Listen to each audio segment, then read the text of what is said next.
안녕하세요. 시대의 양심 마성의 중독성 대체 불가 정봉주의 정치쇼 정봉주입니다.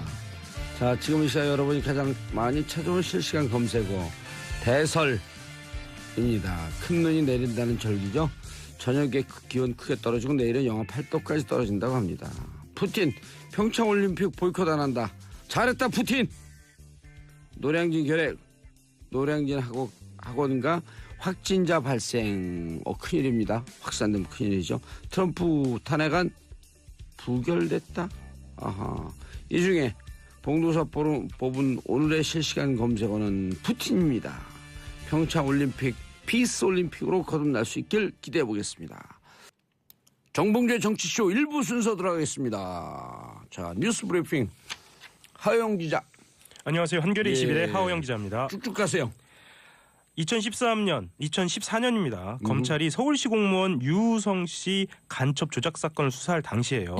국가정보원이 압수수색에 대비해서 가짜 사무실을 만들고 허위 서류를 제출했다는 의혹이 또 제기됐어요. 했어요? 예. 야, 진짜 어떻게 되는 거냐 이게. 그러니까 댓글 사건 이후에 1년 만입니다. 그러니까 조금 더 설명을 좀 드려볼까요? 댓글 사건 네. 2013년에 검찰이 압수수색 들어올 때 가짜 사무실 만들었고 지금 그 장기성인가요? 그 누구 지금 구속돼 있잖아 다. 그렇죠. 네, 이제 이름도 다 잊어먹네.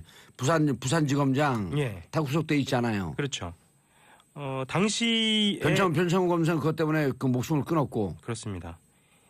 그런데 통했다고 보고 1년 뒤에 또 한 거예요, 그거를. 그렇죠. 야. 형식이 똑같습니다. 가짜 컴퓨터로 사무실을 채워놓고요. 그 당시에 그 서천호 2차장이 가짜 사무실을 둘러보기도 했다고 합니다. 그러니까 2차장이 직접 둘러본 거예요. 내부 제보자가 그 편지를 보내왔어요.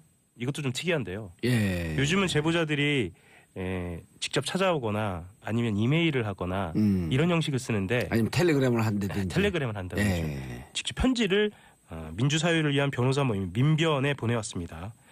민변 쪽에서 밝힌 내용을 보면은요. 유우성 씨 사건 수사 때 국정원이 압수수색에 대비해 가짜 사무실을 만들었다는 내용을 담은 편지가 접수됐다는 거고요. 왜냐하면 민변에서 유우성 간첩 조작 사건 때 직접 북경까지 그 중국까지 갔다 오면서 심양 그러면서 그 출입경 기록 조작된 거 다 밝혀내고 그랬잖아요. 실제로 수사기관이 해야 할 일을 민변에서 했죠. 김영민 변호사. 김영민 변호사가 그 했죠. 뚱뚱한 돼지 MC 말고요. 동명이인입니다. 날씨한 유성 변호사. 아니 유성 변호사가 아니라 김영민 변호사. 편지에는 당시 국정원 관련자들의 실명과 실명이 있습니다. 아니 이게 다 이제 나온 거예요 또? 이제 나온 겁니다. 그때 하 기자도 이거 많이 추적하지 않았나요? 기사를 많이 썼죠. 그러니까 돌이켜 보면은요 수사를 할 수 없었던 상황입니다. 어떻게 해야지 국정원이 이렇게까지 망가질 수 있나? 당시 상황을 보면 최아무개라는 대공수사국장과요 이아무개라고 하는 대공수사처장 등이 모여서 수시로 현안 회의를 했고요. 이 회의에서는 검찰이 압수수색에 대한 세부 계획을 짰다고 합니다. 그리고 가짜 사무실 대응 전략을 총괄적으로 기획한 사람은 과장급인 김아무개 씨였고요. 여기에서는 또 다른 의혹도 제기됐는데요. 간첩 조작 사건이 불거진 뒤에 국정원 대궁수사국 간부들이 소속 변호사에게 책임을 떠넘기려 했다는 의혹이 있습니다. 소속 변호사라고요? 국정원 소속 변호사? 약간 기시감이 있죠. 당시 사정을 잘 아는 국정원 직원이 직접 한겨레와의 통화에서 밝힌 내용인데요. 당시 국정원 직원들이 수사 3처 소속이던 변호사에게 당시 그러니까 변호사가 다 조작된 증거를 검토한 것 아니냐라면서 책임을 쓰려고 해서 힘들어하다가 결국 사직했다는 겁니다. 사표를 썼다는 겁니다. 지난번에 이 관련해갖고 가짜 사무실 관련해갖고 국정원 소속 변호사가 스스로 또 목숨을 끊었잖아요. 정기호 변호사인가요? 그렇죠. 정치호 변호사. 정치호 변호사. 그리고 정치호 변호사 지금 가족과 변호인단은 의혹을 제기하고 있죠. 10가지 의혹을 제기했죠. 자살한 거 아니다. 그리고 해킹 프로그램 사건 때 목숨을 끊은 그분과 너무나 똑같다. 일명 마티즈 사건이라고도 하죠. 마티즈 사건이요. 차 안에서 번개탄 나오고. 이게 진짜 국정이 어디까지 망가져야지 이렇게. 이게 한겨레 보도인가요? 한겨레 보도입니다. 경악스럽네요, 진짜. 그렇죠. 이거는 사법 체계를 넘어서는 뭐 탈법 위법의 어떤 현장을 그대로 고스란히 드러내는 겁니다. 예, 문무일 검찰총장이 올해 안에 적폐 수사 끝나겠다고 하니까 이분이 이러면 이렇게 끝나면 안 되는데 그런 편지 보낸 건가요? 아주 작심해서 보냈다고 합니다. 그러니까 문무일 총장의 계기가 아니고요. 네. 사실은 여러 가지 최근에 계기가 있었는데 그 아까 말씀하신 그 장 변호사의 계기도 있었고요. 예. 이후에 국정원이 내부적으로 대응하는 방식이라든가 이런 것들도 다 지켜본 것 같습니다. 이 편지 내용에는 내부 제보자가 아니면 도저히 알 수 없는 그런 내용들이 담겨 있습니다. 지금 국정원 그 개혁특위에서 예. 우리가 몇 번 듣는 분들보다 많은 분들이 이거에 대한 경각심이 없는데 네. 개혁특위에서 자료를 가져와라. 그러면 그 서버에 접근할 수 있는 권한이 네. 국정원 직원이 두 명인가 세 명이 가서 네. 본인들이 직접 서버를 보고 서버에서 자료를 가져온다는 거거든요. 그렇죠. 이 과정을 개혁특위 위원들이 못 본다는 거예요. 그렇죠. 그래서 국정원 직원들이 장난질을 쳐도 지금 알 수가 없다. 그래서 오히려 개혁이 이렇게 했고 제대로 되겠냐라고 하는 볼멘 소리 하는 사람들이 많잖아요. 실제로 내부 이야기를 말씀을 좀 드리자면 가져오라고 할 때 예. A라는 자료를 가져와라라고 하면 이것과 연관된 A-라는 자료를 가지고 오지 않는 때가 많다는 거예요. 유관자를 다 가져와야지 종합적으로 볼 수 있는데. 그렇죠. 그리고 실제로 국정원에서 자료를 저장할 때나 다른 서버로 옮겨놓을 때는 정확하게 그게 어떤 자료다라고 하지 않고 내부적으로 쓰는 용어들로 문서가 작성되어 있는 경우가 많다는 거예요. 그래서 이번에 개혁위도 그것 때문에 좀 많이 힘들었다고 합니다. 그럼 지금 외부 개혁위가 대체로 그 내부 직원도 있고 예. 외부에서 들어가는 사람들이 또 한 50%가 되잖아요. 내부 직원이 있음에도 불구하고 보통 정보기관들은요 칸막이가 있거든요. 칸막이가 있죠. 그래서 어떤 사건 하나에 대해서는 그 담당자들이 아니면 결정적인 것을 알지 못하는 경우가 많다는 겁니다. 이른바 그리드가 쳐 있다. 그렇죠. 예.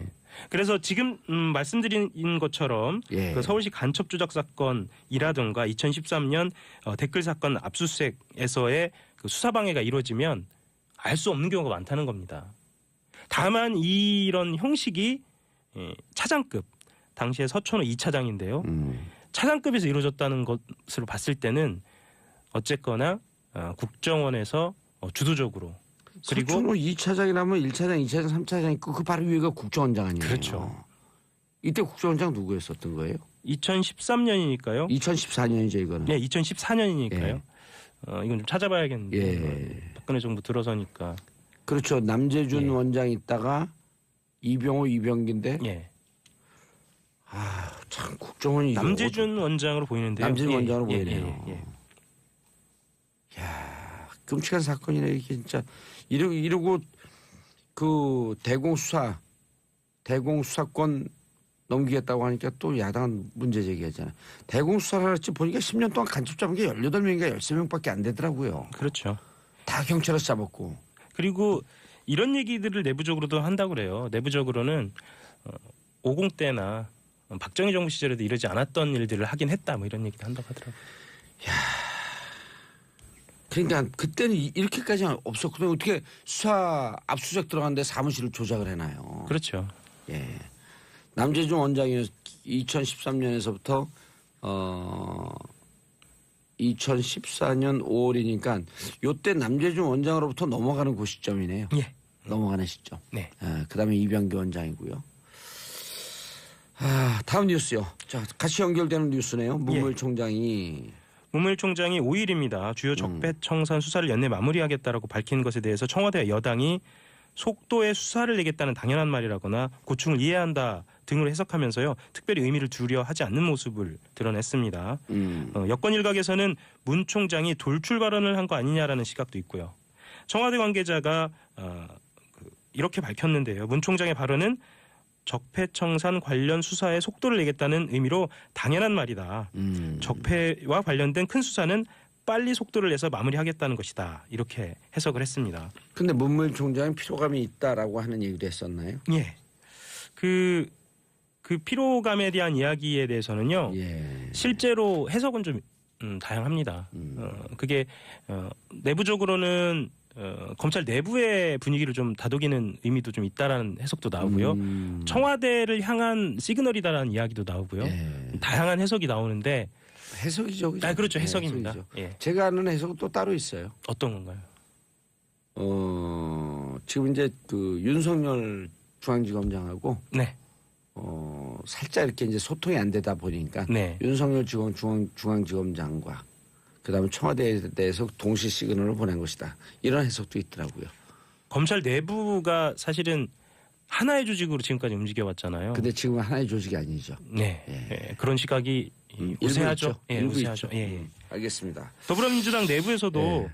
이 자칫 보수야당이 주장하는 정치보복 프레임을 용인하는 모양새로 번지지 않도록 적극적으로 좀 진화에 나서고 있습니다. 민주당 적폐청산위원장인 박범계 의원이 보수야당과 이명박 전 대통령 일부 언론이 언급한 정치보복 프레임과 적폐청산 피로감의 피로감. 공세에 대한 예, 검찰총장의 고충을 토로한 것으로 보인다라면서 검사 본연의 사명은 범죄 혐의가 있으면 수사를 하는 것이다. 이렇게 강조를 했습니다.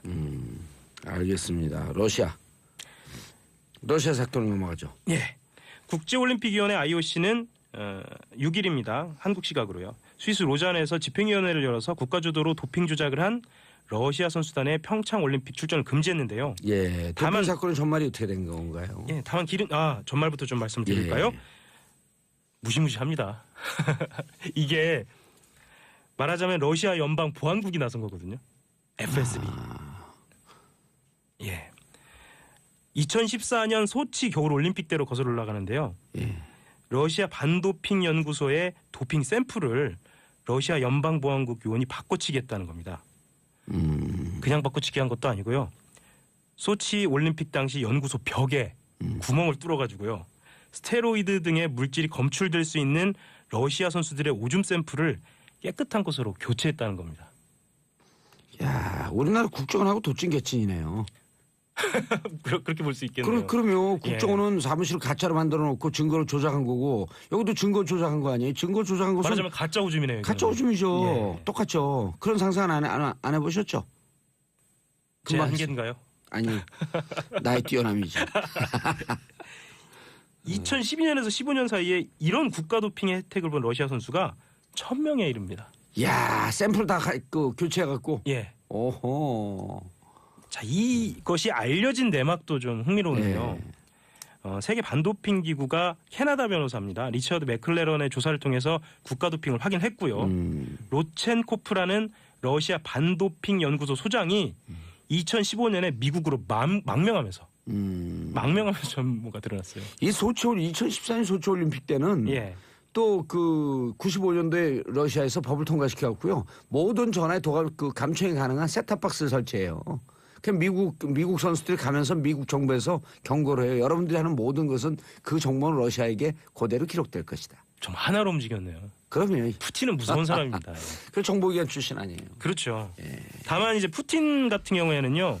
전면 보이콧으로 관심이 높아졌는데 전면적으로 보이콧하진 않을 것이다. 개인 자격으로 올림픽에 참가해 경쟁하는 것은 막지는 않을 것이다. 아니 밝혔습니다. 푸틴이 예를 들어갖고 전면 보이콧 하겠다 그러면 우리 속담 딱 맞아요. 똥낀 놈이 쓱낸다. 자기가 잘못하고 예. 안현수 선수는 나오겠네 이제 그렇게 되면. 고민 중이라고 합니다. 빅토르안. 예. 왜냐하면 이번이 본인의 선수 생활을 마무리할 수 있는 대회라고 생각하고 있거든요. 선수이면서 지금 플레잉 코치 아닌가요? 그렇죠. 예. 지금 한국에 들어와 있습니다. 아 그래요? 예. 빅토르안 한국에서도 인기 좋아요. 인기 좋습니다. 예, 원래 한국 사람이지 않았나요? 안타깝죠. 그것도 그 파벌 때문에 망명이 아니라 귀화까지 하고. 예. 로첸코프 박사 말씀을 좀 더 드리면 예. 내부 고발로 사례 위협도 받고 있다 그래요. 그래서 지금 특별한 보호 조치를 하고 있다고. 아 미국으로 망명한. 예. 여기도 무시무시합니다. 예, 여기도 우리나라 그냥 좀 우리나라는 이런 거 귀여워요. 우리나라 국정원은 사무실 바꿔놓고 컴퓨터 바꿔놓고 전화기 바꿔놓고. 예. 여기는 이렇게 내부 고발을 하려면 망명을 결심해야 하는 정도니까요. 예. 자, 예루살렘 뛰어넘고 미 군 정보 당국성 김정을 합리적이라 판단한다. 이게 뭔 얘기예요 또? 월스트리트저널이 5일 보도했는데요. 예. 미 정보기관하고 군 당국자들이 김정은 북한 노동당 위원장을 합리적 행위자라고 생각하고 있으며 이러한 결론에 근거해서 현재 미국의 대북 접근법이 이루어지고 있다. 뭐 이런 얘기입니다. 아 그럼 푸틴 계속 뻥카라는 거예요? 에드벌로 띄운 거예요? 트럼프요, 트럼프. 아 그렇죠 트럼프 무기 팔아먹으려고? 예. 그 월스트리트저널은 복수의 당국자들 인용해서요. 예. 김 위원장이 미국이나 동맹국에 대한 어떠한 공격도 북한의 안보와 자신의 권력 장악에 위협이 된다는 점을 잘 알고 있다. 그리고 미 안보 담당 기관들이 외교를 통해 김 위원장의 행동을 바꿔 전쟁 위협을 낮출 가능성이 보고 있다고 생각한다. 그러니까 김 위원장의 지금 도발은 어느 정도 계획된 것이다. 그리고 이것을 우리도 알고 있다. 아 대화를 끌어내기 위한. 예. 아. 그렇게 본다면 트럼프 대통령의 지금 발언들도 다 알고 있으면서 무기는 좀 팔아먹고 그렇죠. 적당히 팔아먹고 난 다음에 예. 북한과 극적인 대화를 하고 예. 북미 관계 개선하고 예. 그거 우리가 1년 전에 예상한 거 아니에요? 그렇죠. 유엔이 들어가면 마지못해 하는 척. 그렇죠. 예. 우리가 1년 전에 예상한 거 아니야. 아유 우리가 호갱이에요 호갱. 그럼 한중일이 호갱이에요. 그렇습니다.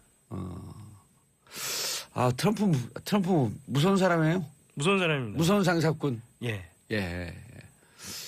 다만 이런 이야기도 좀 하고 있습니다. 미국 및 정보기관 당국자들이 김 위원장이 합리적이라고 해서 그러니까 잔인하지 않다거나 도발적이지 않다는 뜻은 아니다. 이렇게 단서를 달고 있습니다. 자락을 깔았어요. 예. 예. 알겠습니다. 하호영 기자 수고했습니다. 네, 한겨레 21 하호영이었습니다. 예, 저는 광고 듣고 2부 아빠들의 왕수다로 컴백할 겁니다. 채널 고정하소서. 정봉재 정치쇼 2부 순서 들어가겠습니다. 아빠들의 왕수다. 아빠의 눈높이에서 아빠들의 시선으로 왕수다를 떨어주실 세 분. 정인설 한국경제신문 기자 자리하셨습니다. 안녕하세요. 정인설입니다. 예, 여자처럼 한 거 일부러? 네, 너무 팍팍하다고 해서. 자, 손소 변호사님 자리하셨습니다. 네, 안녕하세요. 고현준 만평 작가면서 시사 만평 작가죠? 네. 오, 반갑습니다. 고현준입니다. 예. 아니 우리가 잠깐 인트로구단가 어쨌든 네. 우리 틈에서 우리가 남자들끼리 4명이 모이니까 기사 듣기가 좀 팍팍하다. 네? 네. 거칠다. 그래서, 예, 좀 거칠다. 네. 쉽게 얘기해서 밀가루 물 없이 먹는 느낌이 네. 퍽퍽하다. 그래서 조금 더 부드럽게. 네. 목소리는 그냥 남자처럼 해도 돼요. 제가 물이 되겠습니다. 계속 여자 같은 거. 아, 자기가 물이 되겠대. 너 대회? 물인설하겠습니다 오늘. 예. 그러니까 설이 녹으면 물 되는데. 그렇네요. 네, 정인설. 네. 정인수를 바꿔. 정인수. 정인숙은 그 또 역사적인 인물인데요. 아니 정인수. 정인수. 네. 우리 쑥 들어가면 정인수. 좋습니다. 정인술도 괜찮은데. 정인주. 정인수 좋아요. 자, 첫 번째 뉴스. 네. 장시호 법정 구속. 그렇습니다. 장시호 씨가 유죄 판결을 선고받으면서 예. 법정 구속됐죠. 아, 그 2년 6개월 형이 올라가면서. 그렇습니다. 이게 장시호 씨가 원래 구속이 됐죠. 원래 예. 구속돼서 재판받다가 구속기간이 다 끝나가지고 석방된 상태였습니다. 예. 그래서 불구속 상태로 1심 재판 받았는데 사실 집행유예 등을 예상했어요. 그런데 예상과 달리 실형이 선고되고 법정 구속됐습니다. 괜히 막 내가 안타깝더라고. 이게 왜냐면 이게 검사가 징역 1년 6월형을 구형했거든요. 예. 예, 뭐 죄가 있다. 하지만 이제 그동안 협조도 잘했고 하니 상당 부분 그걸 감안해서 이제 그 구형했습니다. 그런데 재판부는 다르게 본 거죠. 재판부도 맞다. 그동안 수사라든지 이런 것에 있어서 실체 진실을 밝히는데 큰 기여한 건 맞다. 아하. 하지만 죄가 그걸 감안한다 하더라도 죄책이 중하다. 좀 큰 죄를 지었다. 또 피해 금액도 이게 사실 장시호 씨가 횡령도 했거든요. 네. 그래서 스포츠센터. 그렇죠. 네. 그 돈을 받아낸 다음에 그 돈을 개인이 또 횡령하기도 했습니다. 그래서 그런 부분을 감안해서 징역 2년 6월 실형을 선고하고 법정 구속을 했죠. 그러다 보니까 조금 전에 그 정 의원님 지적하신 대로 아니 협조를 많이 하고 도움도 많이 줬고 또 증거도 제출을 하고 증언도 하고 장시호 씨가 끝까지 입을 다물고 있었으면 밝히지 못했을 부분이 굉장히 많거든요. 그렇다면 어떻게든 이런 부분에 있어서 고려를 해줘야 앞으로도 수사에 협조하려는 사람들이 더 생기지 않겠느냐. 그런 부분에서 안타깝다라는 반응을 보이는 분들이 꽤 계신 것 같습니다. 법원이 요즘 왜 그러죠? 이게 법원도 이런 말을 했어요. 관계자가 검사가 검찰이 좀 봐주려고 한 것 같다. 그런데 이게 죄질이 안 좋고 이 혐의를 다 볼 때 징역 10년 이상도 가능한 거 아니냐라는 말을 법원 관계자가 했다는 보도도 있습니다. 그래서 이번 기회에 그렇다면 현재 비공식적으로 이제 수사에 협조하고 미리 자백을 하고 다른 사람 뭐 이제 범죄 증거도 제출하고 하면은 미국에서는 미국 드라마들을 보면 이런 거 있잖아요. 뭐 제안을 하고 그다음에 그걸 받아들이면 뭐 어느 정도 형으로만 뭐 처벌받는다. 뭐 낮춰준다든지. 그렇죠. 아니면은 어느 범죄는 기소 안 하거나. 예, 정식으로 플리 바게닝이라고 하는 게 있잖아요. 그렇죠. 예? 협조를 근데 하면. 우리나라에는 도입 시도가 있긴 했는데 아직까지 공식적으로는 없어요. 하지만 비공식적으로는 존재하고 있죠. 존재한다고 봐야죠. 많죠. 네, 사실. 그런데 이게 사람이 하는 일인데. 최종 결국에 공식적으로 있는 게 아니다 보니까 이번 사건 같은 경우에 검찰은 굉장히 온정적으로 처우를 하려고 했으나 법원에서 사실 이렇게 판결을 내리는 건 법원이잖아요. 법원이 검사의 구형보다 더 센 형을 선고하더라도 전혀 문제가 없습니다. 그렇기 때문에 검찰 단계에서 굉장히 협조를 하더라도 법원에서 이렇게 세게 형량을 선고해버리면 사실은 굉장히 당황할 수밖에 없는 거죠. 이건 뭐 장시호 씨 본인도 본인이겠지만 검찰도 멘붕일 것 같은데요. 완전 멘붕이죠. 예. 그렇죠. 왜냐하면 혹시라도 이제 뭐 정유라 씨가 예. 그동안도 이제 시체 진실을 밝히는데 그런 도움되는 증언을 하기도 했어요. 그런데 아직까지 다 밝히진 않았을 수 있습니다. 집에 막 그런데 괴한도 들어오고 이러는데. 아니 이렇게 봐서 다 밝히고 협조했는데도 어차피 구속되고 이거 법정 구속되고 실형 징역 2년 6월형 이러면 밝히고 싶다가도 아니야. 밝히고 징역 사는 것보다 차라리 끝까지 숨겨보자라고 하는 생각을 할 수도 있는 거죠.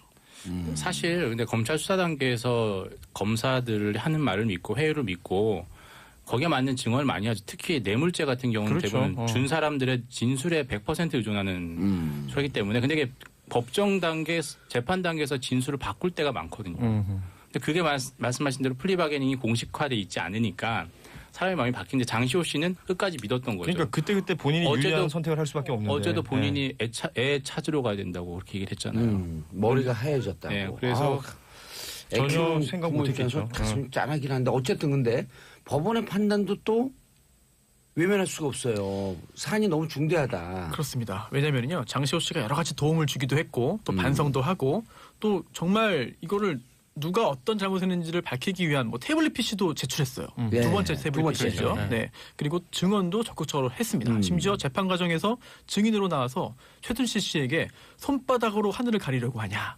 라는 그런 그 말을 하고 또 언젠까지 벌어지기도 할 정도였습니다.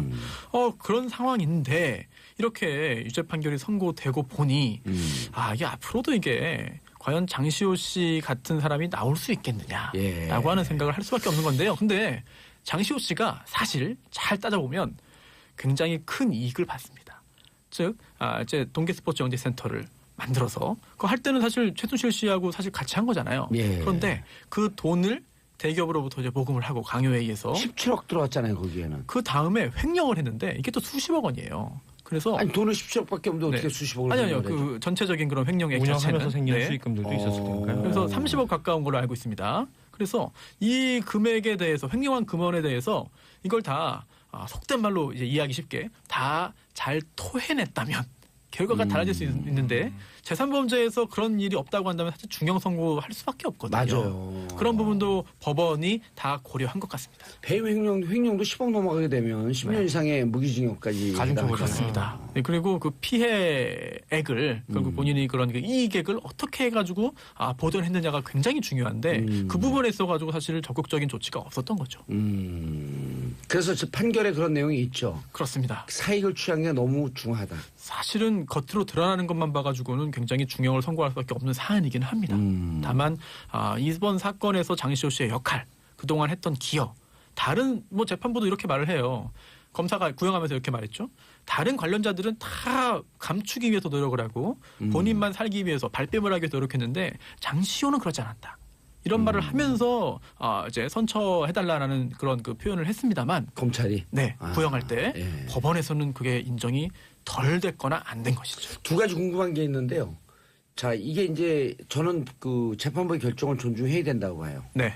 얼마 전에 그 김관진, 임관빈 두 사람을 구속 적부심으로 석방한 심강렬 네. 형사수석 부장판사. 네. 이런 분들 판단도 존중해야 된다고 우리가 배우거든요.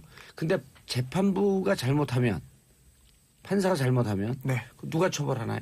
처벌이요? 예. 야단 쳐줘야 될 거 아니에요. 아, 예를 이게- 들어서 방송을 잘못하면 네. 떼치떼치 하는 게 PD 아니에요. 그래요? 아니 오늘 좀 부드럽게 하기로 한 거 아닙니까? 아니. 우리 잘못하면 왜 이렇게 잘못해요? 아, 그래요? 예. 그리고 PD가 갑은 아니고. 네. 이게 아니 근데 누군가 그래서 예를 들어서 1심이니까 2심제도 네네. 있고 3심제도 있다. 그렇죠. PD들이 벌떡 일어났어요 자리에서. 그렇네요. 네. 그런데 다 일어났네요. 저런 일은 없는데 정말. 저런 일은 상당히 없는데. 집중하고 무서운데요, 계시네요. 예, 네. 무서워요. 네. 누군가 보고 있다. 우리가 빅브라더 그렇군요. 잘해야겠네요. 그러니까 빅브라더가 우리 관심 깔리가 알겠습니다. 감시하고 이런 분위기는 처음이네요. 네. 쫄았어요. 예. 1심에 불복을 해서 항소할 수 있습니다. 네. 이게 장시호 씨도 항소할 수 있고요. 아니 그 신강렬 부장판사 적부심으로 석방시켜 놓은 건 그건 네. 어떻게 해요? 사실 법적으로는 거기서는 더 이상 땡. 그 단계 이상의 어떤 불복 절차가 존재하지 않는 네. 거죠. 구속 적부심 석방 불복 신청 이런 거 없잖아요. 이게 없어요. 아, 그것도 1심에서 다시 법정 네. 구속이 될 수 있죠. 아, 뭐 그렇긴 불구속 하죠. 상태에서 네. 재판을 받아서. 그렇긴 한데 증거인멸하고 도주하면 끝나는 거죠. 이제 판결을 선고해서 그 실형을 선고하고 법정 구속을 하는 것과 이게 재판 받는 과정에서 구속을 해서 재판하는 거랑 또 차원이 다르기 때문에 완전 다르죠. 사실은 완전 나중에 그 1심 유죄 판결 선고되고 징역형 선고돼서 법정 구속 된다 하더라도 아 그러니까 구속하는 게 맞았다라는 거랑은 또 약간 의미는 다를 수 있습니다. 그렇죠. 자, 샵 1035 문자 보내주시기 바라겠습니다. 짧은 거 50원, 긴 거 100원. 짧은 거, 긴 거 기준이 뭐죠? 한 바닥에 글자 수 아닌가요? 들어가면 글자 수? 아, 장문 단문 장문, 단문. 야, 그거 참 오래 이조 시대, 조선 시대 얘기 같아요. 장문 단문 네. 아 그렇네요. 네. 곽경경님 정권을 등에 업고 자신의 이익을 위해 장시호 씨가 한 일은 잘못이지만 국정농단 실체를 밝히기 위해 협조했는데 너무 과했다는 생각이 들어 안타깝네요. 자, 두 번째 질문. 이렇게 중한 범죄다라고 법원에서 봤으면 그 이후에 이것과 연동되고 재판을 받고 있는 최순실 박근혜 전 대통령의 재판 판결에 대해서는 본인들은 대단히 부정적으로 공포감을 느낄 것이고 이 진실을 밝히고자 하는 국민들은 아, 잘 됐구나 일단 중하게 보고 있기 때문에 네, 그렇죠. 어떤 영향을 미칠까요? 일단 최순실 씨 그리고 박근혜 전 대통령도 약간 떨고 있지 않을까 생각이 됩니다. 날도 추워요 또. 아 그렇네요. 네. 구치소와는 더 춥죠. 잠깐만 지금 순간적으로 생각만 하면 이게 뼈가 오그라드는 것 같았어요. 그런가요? 내일은 또 영하 8도잖아요. 구치소는 플러스 10. 플러스 10이요? 네. 정말 체험하지 않고서는 도저히 나올 수 없는 얘기죠. 정말. 금방 오므라드는 거 맞죠? 맞습니다. 네. 별로 이게 나도 모르게 이렇게 쪼그라들어. 체험하고 싶진 취향 않네요. 기운이. 네. 체험하고 싶진 않습니다. 이게 이번에 진짜 이 양반들이 웬만하면 같이 체험하자고. 싫어요. 네. 가기 싫습니다. 예. 군대에서도 싫었어요. 그거. 아니 면회하고 접견하러 접견실만 가도 예. 하루 종일 몸이 안 좋아요. 한기가 있어요. 거기. 정말 아니 느낌이 안 구치소에 좋아요. 오는 순간 네. 온도가 10도가 뚝 떨어진다니까요. 아, 저는 취재하러 오라 그랬는데 안 갔습니다. 그 특유의 분위기가 있어요. 구치소의 계절은 몇 계절이 있어요? 봄 여름? 한 여름 겨울? 계절밖에 없는 거 여름 아니에요? 겨울 계절 아니에요? 하나밖에 없는 여름 겨울 어. 딱 두 개밖에 없어요. 덥거나 춥거나. 예. 아. 여름은요 그 6월서부터 시작해요. 음흠. 5월까지 추워요. 그래? 네, 5월까지 추워요, 진짜로. 아. 그다음 6월서부터 시작해갖고 9월에 끝나요. 10월서부터 겨울이야 또. 아. 냉기가 있어요. 냉기가. 장시호 씨 이번 판결을 통해서 다른 피고인들이 관련자들이 떨 수밖에 없는 게 이번 판결에도 이렇게 나와 있습니다. 장시호 씨가 최순실 그리고 박근혜 전 대통령과 함께 기업체에게 이런 그 지원금을 강요했다라는 표현이 나오거든요. 그런 걸 볼 때 함께. 네, 그렇다면 공범이거든요. 앞으로 이제 그 두 피고인에 대해서도 판결이 선고될 텐데 이번 판결과 완전히 다른 배치되는 다른 내용의 판결이 선고되지는 않을 것 같습니다. 아, 슬그머니 강요죄로 하려고 그런 거 아니에요? 기업체가 강요했다? 근데 이번 사건 같은 경우에는 장시호 씨에 대해서는 그 공소 사실에 대해서만 판단하는 것이기 때문에요. 그 후에 박근혜 전 대통령, 최순실 씨 재판에 있어서는 또 강요뿐 아니라 뇌물로도 기소가 됐기 때문에 예. 뇌물 관련된 판단을 하게 되는 것이죠. 저는 최순실 씨나 박근혜 전 대통령도 떨고 있으나 정유라 씨가 제일 떨고 있지 않을까요? 검찰 수사에 같이 협조했는데 네. 장시호 씨도 이렇게 됐는데 정유라는 물론 이익을 취한 게 없지만 아마 상당히 좀 그것도 같이 멘붕이 아닐까 그러니까 생각이 들어요.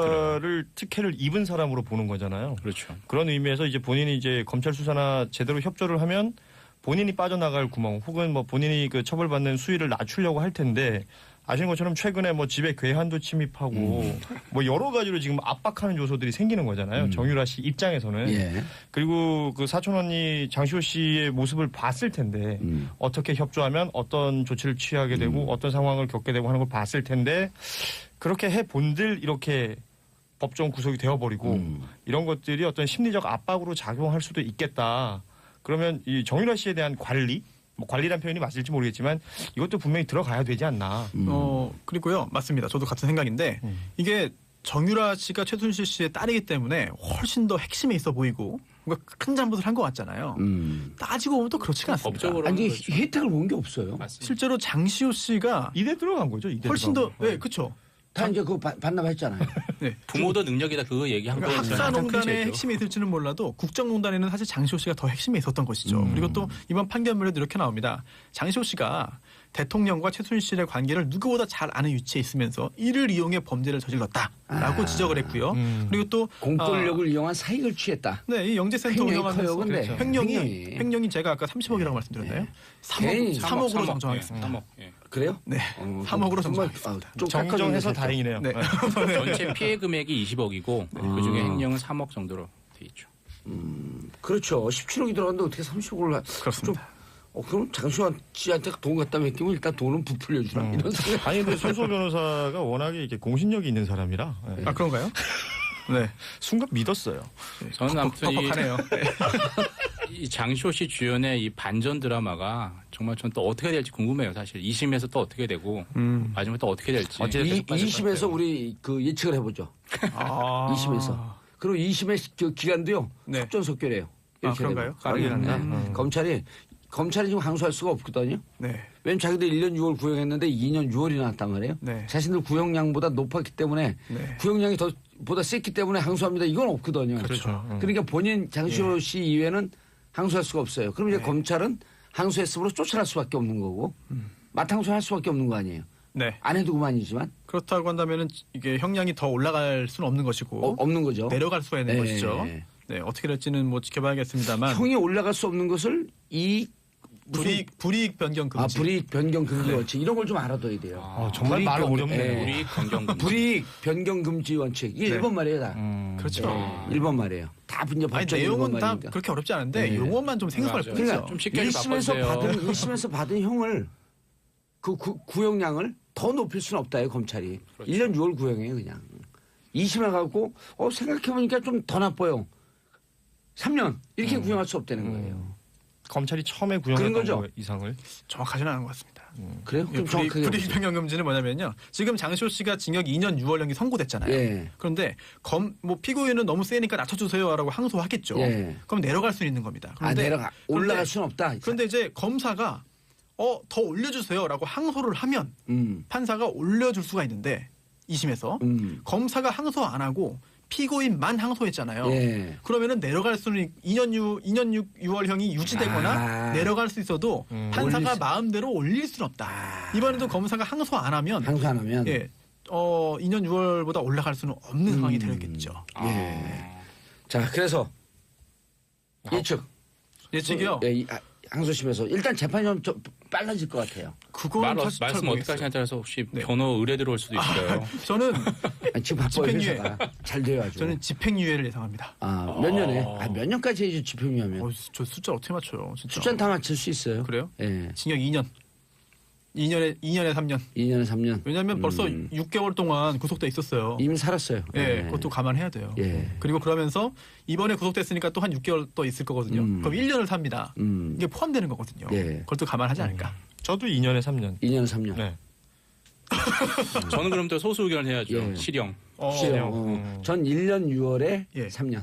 1년 6월에. 비슷하네요. 올려치진 저희는. 않을 것 같아요. 이게 뭔 의미가 있죠? 지금 저희가 예상을. 아무런 의미 없죠. 영향을 줘요. 예, 왜냐하면 국민들이 이렇게 하면 2심에서는 집행유예로 가는 것이 합리적이겠구나. 그 사람들은 다 그거에 대해서 뜻을 생각을 하잖아요. 그런 게 어딘가 영향을 주는 거예요. 그래요. 촛불을 우리가 촛불 든 게 뭐가 그렇게 무서워요. 그냥 푹 바람 불어서 끄면 되지. 아유, 바람 불면 촛불은 더 일어납니다. 예. 야. 그래서 실질적으로 국민들이 이렇게 관심을 갖는 게 영향이 커요. 그리고 또 그 가장 영향이 있는 방송 아니에요, 이 시간대? 예. 그렇군요. 판사님들이 졸고 있을 시간이 이거 듣고 있지 지금. 듣고 그래요? 있습니까 판사님? 1년 6월에 3년. 자 정윤석 기자님 다음 이슈. 네, 유엔 사무차장이죠. 예. 미 국무부 차관부 출신이에요. 그 펠트먼이 이제 5일부터 국무부 차관보 출신이에요. 네, 오바마 정부 때 그렇죠. 그 지금 이제 누구죠? 리용호 예. 북한의 외무성 외무상을 자주 만났어요. 그러니까 친분이 있어요. 그래서 그러니까 그런 친분도 리용호 하는구나. 외무상을 만날 거다라고 다들 얘기하고 유엔도 그렇게 얘기를 한 거예요. 근데 왜 들어갔느냐?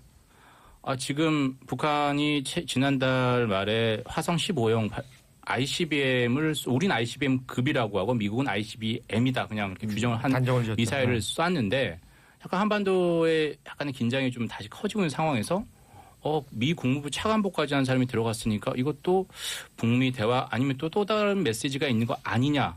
혹시나 시진핑의 특사는 못 만나는 거네. 숭타오였죠. 네. 김정은은 못 만났지만 이번에 만나는 거 아니야. 딱 3일 남았습니다. 예. 10일까지거든요.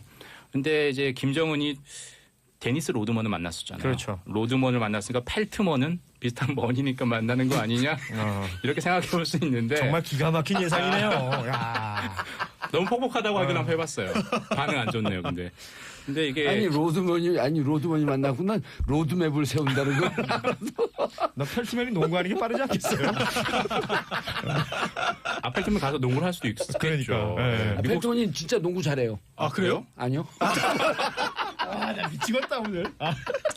네, 어찌됐든 그게 지금 관심사죠. 김정은을 면담할 수. 근데 뭐 가능성 높지 않다고 봐요. 근데 그래도 현재 지금 약간의 긴장 정국이 좀 완화될 수 있는 것 아니냐. 그리고 또 오늘 또 우리 또 트럼프 대통령께서 또 한번 큰 발언을 해주셨잖아요. 이스라엘의 수도는 예루살렘이다. 이렇게 얘기를 하면서 관심이 이 또 관심을 한반도에서 중동에서 중동으로 또 중동으로. 가면서 그렇죠. 이게 또 약간의 좀 이렇게 긴장됐던 게 또 다시 어떤 화해 무드로 갈 수 있는 것 아니냐. 항상 뭐 트럼프 대표적인 수법이 당근 채찍 다 가지고 있어요.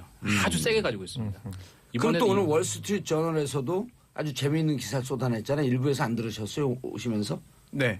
뭐라 그러냐면 미 군 정보 당국에선 김정은이 합리적이라고 판단한다. 그리고 이러한 것을 미국이 잘 알고 있고 이러한 기조 위에서 정책과 전략을 세우고 있다. 그래서 내가 물은 거예요. 그러면 지금까지 한 트럼프는 에드벌론 뛰어갖고 괜히 공포 조성하고 무기 팔아먹으려고 그런 거예요? 그런 또 생각을 할 수밖에 없겠네요. 예. 진짜. 엄청난 장사꾼이다. 이번에 예루살렘 발언도 저는 그렇게 계산된 그렇죠. 발언이라고 생각을 비즈니스죠. 해요. 예. 아니 그러면 북한 입장에서 또 관심을 다시 또 빼앗긴 관심을 끌어오기 위해서 아니죠. 도발하고 이제 그러진 대화죠. 않나요? 이제 대화죠. 아 그런가요? 아마 대화 그 대화의 예고예요. 바로 저는 대화로 가지고 갈 것 같지 않고요. 계속 밀당을 할 것 같습니다. 그렇죠. 예. 우리도 밀당하기 위해서 잠시 쉬죠. 미래네요. 광고 듣고 오겠습니다. 채널 고정하소서. 정봉주의 정치쇼 3부 순서 들어가겠습니다. 아빠들의 왕수다. 정인설 한국경제신문 기자님, 호선소 변호사님, 고현준 시사만평 작가님 함께하고 계십니다. 자, 펠트먼 방북 뉴스 간단히 정리하시고요. 펠트먼. 지금 이제 10일까지 있는데요. 이미 이제 외무부 부상인 박명국 부상을 만났고 예. 주북 러시아 대사를 만났습니다. 그리고 이제 마지막은 이제 리용호 외무상과 김정은 위원장이 될 것 같고요.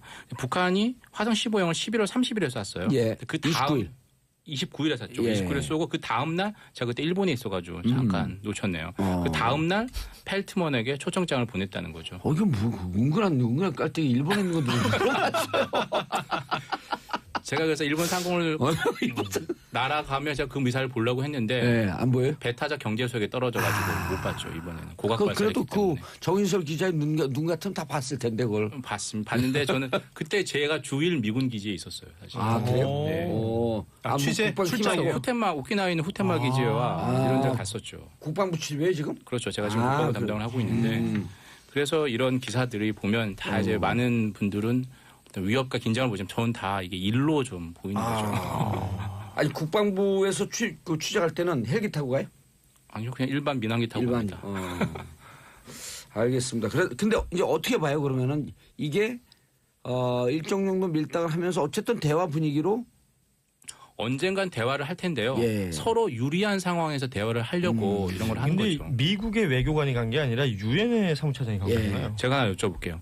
유엔사 후반기지라고 있어요. 유엔사 후반기지. 유엔이 가지고 이게 유엔 건가요? 미국 거죠. 미국 겁니다. 근데 우리가 알고 있는 유엔은 미국 게 아니에요. 그래도 일반적인 유엔 회원국들을 운영하고 하는 거기 때문에 근데 미군이 직접 나서기 전에 유엔이 가서 먼저 하는 게 서로 완충지대 역할을 할 수 그렇죠. 있는 거죠. 미국의 통제권에 있지만 그래도 제3의 인물이 가서 왜냐면 미국이 직접 들어가게 되면 감정 격화가 좀 있으니까 그래서 이제 요 펠트만 다음에 제일 좋은 게 사무총장이 가는 거죠. 반기문 사무총장도 원래 전 사무총장도 가려고 했다가 좌절이 됐었죠. 이번이 유엔 사무처장이 간 게 6년 만인가 그래요. 2011년에 갔다가 2017년 6년 만에 갔으니까 그래도 상당히 오랜만에 갔으니까 뭔가 좀 시사하는 바가 있지 않겠나 하고 기대를 하는 거죠. 오랜만에 펠트만 이분이 오랜만에 가고 평양 그 변화된 걸 보고 깜짝 놀랄 거예요. 어떻게 변해요? 평양이요? 예. 가끔씩 그 사진 올라오잖아요. 해외 그 대사관들 통해서. 그 전에 가본 사람이 어이구 이게 변했구나 생각을 하지 않을까요? 지금 그냥 가도요. 완전히. 그러면 이게 진짜 평양 맞아? 서울로 찍어놓은 거 아니야? 아, 과학적으로 발전했다고요? 김정은 체제 이후에 북한은 평양과 비평양으로 나뉘어요. 평양은 꽤나 좋아졌고 나머지는 더 힘들어졌고 그런 상황이죠. 얼마 전에 한 6개월, 10개월쯤 전에 월스트리트 저널에서 평양 과학자 거래 커피값을 소개한 적이 있어요. 얼마예요? 5천 원이요. 한 잔에요? 예. 한 잔에 5,000원이요? 예. 스테이크 값은요. 3만 원? 5만 원? 7만 원이요. 7만 원. 예, 오. 우리 한 서로- 끼예요? 예. 그래서 여기가 평양이라고 얘기하지 않으면 거기 들어가 있는 외신 기자들에게 여기 어딥니까 물으면 서울과 똑같은 생활 수준을 하고 있다. 야, 그 외국인 가격 아닙니까? 평양에 아주 잘 사는 지역을 이제 예를 든 거예요. 평양 과학자 거리. 류경거리 뭐 이런 데가 좋은 데인가요? 과학자 거리. 과학자 거리? 과학자 빌딩 있는 유경거리인가요, 저기가? 정말 잘 국방, 모르겠습니다. 국방부 출입이라 지금. 예. 저는 한국만 책임지고 있습니다. 그래서 미리 말씀드리죠. 월스트리트 저널에서 그런 기사를 많이 쏟아냈는데 이번에 김정은이 지극히 정상이다라고 하는 것도 월스트리트 저널에서 보도했더라고요. 합리적인 사람이다. 합리적이다는 합리적이지 않고 정상이다. 정상이다. 정상이다. 정상이다면은 같이 중립적이지만 합리적이라고 하는 건 좀 긍정적인 우호적이에요. 평가일 수 예. 있겠네요. 생각보다 그렇다는 거지. 저는 생각보다. 그렇게 생각하지 그러면서 않습니다. 월스트리트 저널에서 또 그랬어요. 그렇다고 잔혹하지 않고 네. 무자비하지 않고 이런 네. 뜻은 아니다. 아니다. 아, 알겠습니다. 자, 2달 남 평창 러시아 악재 비상? 네. 오호. 이건 뭐 일부에서도 다뤘던 뉴스이긴 한데 예. 그 평창 올림픽 흥행에 있어서 일단 빨간불이 켜졌다. 뭐 이런 평이 대부분입니다. 그러니까 러시아라는 나라로서 올림픽에 참가하는 것이 IOC의 그 징계로 인해서 불가능해졌고, 다만 이제 푸틴 대통령이 개인 선수들이 그 경쟁을 위해서 자격하는 것, 참가하는 것은 막지 않겠다. 예. 라는 얘기를 하면서 이게 오늘 아침에 벌어졌던 일이고 그 몇몇 유명 선수들은 뭐 개인 자격으로 참가를 하겠다라는 의지를 피력한 선수들도 있고요. 아직까지 입장을 내놓지 않고 있는 선수들도 있는데 빅토르아는 빅토르아는 참가할 것 같아요. 지금 현재 우리나라에 지금 한국에 들어와 와 있던, 있고 예. 지금 훈련 중인데 그 아시는 것처럼 토리노에서 3관왕 했다가 부상으로 밴쿠버 못 갔다가 그 이후에 소치에서 다시 3관왕으로 부활을 했죠. 그 사이에 국적이 바뀌었지 않습니까? 그래서 이 안현수에서 빅토르안이 된 이후에 본인이 선수로서 겪을 수 있는 마지막 올림픽이고 그리고 이곳이 평창이 한국이잖아요. 그러니까 빅토르안한테는 굉장히 개인적으로 의미가 있는 여러 그 올림픽이기 때문에 네. 참가를 할 것으로 보이고요. 그 메드베데바라고 그 러시아 피겨의 거의 뭐 그 우리로 치면 김연아 선수급 되는 김연아 이후에 최고의 기량 그 선수라고 여자예요? 불리는 맞습니다. 예. 이 선수가 메드베데바 그 왜 남자 이름이지? 그 남자면 메드베네프? 네. 무슨 기준입니까? 브레즈네프? 아니 프로 끝나고 남자는 아니, 그럴 수도 여자는 있죠. 바로 끝나요. 아니 아닌가? 메드베데틴? 아니 푸틴. 메드베데프 예전에 러시아 대통령인가 부통령 있지 않았나요? 지금 예. 총리. 예. 아 그런가요? 메드베데프? 아, 메드베데틴. 지금 맞아요. 메드베데프가 총리 맞아요. 예. 왜냐면 드미트리 메드베데프. 푸틴 같은 경우는 소수민족 아니에요. 아 그래요? 아, 그러면 아주 소수민족이에요. 소수민족 출신이에요. 어떤 민족이요? 그건 모르죠. 아 그 소수민족. 관심이 없으니까. 그래서 이 사실 예. 치가 맞았지. 푸틴 이렇게 끝나는 이름 잘 없어요. 예. 푸틴이 성인가요? 이름인가요? 그건 잘 몰라요. 블라디미르 블라디미르. 푸틴 아니에요? 블라디미르 푸틴은 승이네. 성. 승. 그러니까 성이 진짜 특이하다. 승질내지 마시고요. 아무튼 이 메드베데바 선수는 그 IOC 위원회가 열릴 때 직접 참가를 했던 선수예요. 그리고 예. 러시아 깃발이 없이는 자기는 참가하지 않겠다라는 입장을 내고 그 다음 날 푸틴이 그래도 개인적으로 참가하고자 한다면 보내주겠다라는 얘기를 했기 때문에 그 이후에 어떤 태도를 보이지는 아직 입장 발표가 없는데 이런 게 뭐냐면요. 러시아가 알다시피 그 동계 스포츠에서는 굉장히 강국이잖아요. 그렇죠. 특히 지금 말했던 뭐 피겨라든지 그리고 아이스하키도 거의 세계 1, 2위 다투는 근데 아이스하키 팀은 어떻게 와요, 그럼? 그러니까 이게 이제 그렇게 되면 그 각 스포츠마다 연맹이 있잖아요. 예. 뭐 아이스하키 연맹 아하. 이런 곳에서 등록이 된 그 선수단으로 오는 것이고 그 러시아 선수로서 금메달을 따면 러시아 깃발이 올라가고 러시아 국가가 울려야 되잖아요. 아하. 그러니까 올림픽기가 올라가고 올림픽 찬가가 울리게 되는 그런 시스템이 있다고 해요. 괜찮네요. 뭐 그래서 이 올림픽 정신이라는 걸 따졌을 때 이 예. 국가 간의 경쟁으로 보지 않고 선수들의 참가에 의의를 두고 있는 것이 올림픽 정신이라고 봤을 때는 이 제도와 이 징계 내용에 대해서 비판하는 사람들도 받아들이는 것 같고요. 무엇보다 이제 평창 동계올림픽이라는 게 우리나라가 88년도에 서울올림픽을 했었잖아요. 그때도 소련이 참가를 안 했거든요. 예. 러시아가 또 평창에도 안 온다라는 건 뭐 이렇게 겹치나 뭐 이런 생각들도 하는 분들이 있는 것 같아요. 이번엔 못 오는 거죠. 못 오는 거죠. 네. 2014년 뭐 아시다시피 그 소치 동계올림픽 자국에서 개최를 할 때 예. 국가에서 주도한 네, 그 도핑 조작이 있었고 1000명의 혜택을 받았다고요? 네, 그 우리나라 국정원하고 좀 친해요. 제도 보면. 그뭐 이렇게 국가적으로 조작을 했다고는 하는데 그 수법이라는 게 굉장히 좀 웃겼잖아요. 예. 벽에 구멍 뚫어가지고 그 소변 샘플을 막 바꿔가면서 예. 그렇게 이제 뭐 괜찮은 소변들만 집어넣어서 도핑에 안 걸리게 한 다음에 실제 약물을 투입한 선수들은 경기에 뛰어서 좋은 성과들을 냈었고 그 선수들이 지금 계속해서 메달이 박탈당하고 있지 않습니까? 실제로 그 러시아 선수들은 그게 약물인지 모르고 먹었다는 거잖아요. 있었다는 칵테일, 거죠? 기공 부인 칵테일, 뭐 아무튼 뭐라 그러죠? 그들에게는 우리로 치면 뭐야 이거 음료수하고 홍삼이야 정도로 네. 음료수하고 그 뭐죠 그 약물하고 섞어가지고 칵테일을 줬다는 거죠. 그러니까 요즘 새로 나온 그 활력소 있잖아요. 네. 제가 즐겨 먹는 봉삼. 네, 봉삼. 이거 봉삼이 안 들어. 아무튼 이 그 나라 귀부인 칵테일. 그러니까 나라 차원에서 이렇게 뭔가 국가적인 차원에서 도핑을 조작했다는 게 충격이었는데 기눈에 충격이죠. 네. 아니 나라 차원에서 국정원 차원에서 수사 들어가니까 사무실 조작하는 나라도 있어요. 러시아에서는 우리나라 보고 충격이라고 하네요. 그 연방보안국이죠. FSB? 예, 여기랑 네. 우리 국정원이랑 제가 봤을 때 수준이 비슷하다. 뭐 예전에 KGB였던 사람들 다 그러고 간 거 아닌가요? 예. 뭐 푸틴도 KGB 출신 아닙니까? 네. 예전 독일도 이런 일을 했었죠. 비슷하게. 아무튼 그 정보기관이 발달하면서 이상한 쪽으로 발달하는 경우들이 있습니다. 그런 의미에서 이 평창 올림픽을 바라보는 많은 분들의 그 시선이 달라지고 있을 테고 그리고 러시아의 그 스타 플레이어들을 못 본다라는 그 약간의 어떤 아쉬움도 안타까움. 있을 텐데 이것보다 더 큰 문제는요. 이 평창 올림픽을 개최하는 우리 예. 특히 그 지역에 있는 숙박업체의 바가지 요금입니다. 이거 진짜 심각합니다. 여기 이거 진짜 난리 났습니다. 이거는요 도핑보다 더 심각해요. 이거 심각해요. 그 뭐 보도 보면 하룻밤에 뭐 178만 원짜리 숙박업소가 있다 뭐 이런 얘기까지 나오는데 제가 직접 경험한 바로는 60만 원까지는 있어요. 1박에 그 올림픽 기간 2월 9일이 개막이잖아요. 그리고 예. 25일이 폐막이고 그 사이에 설이 끼어 있습니다. 그래서 이게 뭐 전체 가족들이 움직일 수 있는 어찌 보면 축제가 될 수 있는 시간대인데 이게 되게 그 지역적 특성상 평창, 정선 뭐 요렇게 그 어찌 보면 숙박 시설이 좀 부족한 공간에서 올림픽이 치러지고 있고 보충이 됐다고는 하지만 그곳에 계신 분들은 이번 한 번으로 그 특수를 누리려고 하는 그 의지가 있었던 것 같아요. 그래서 예약을 개인적으로 하면 잘 안 받아줍니다. 그래요? 네, 단체로 하거나 장기로 하는 사람들을 우선으로.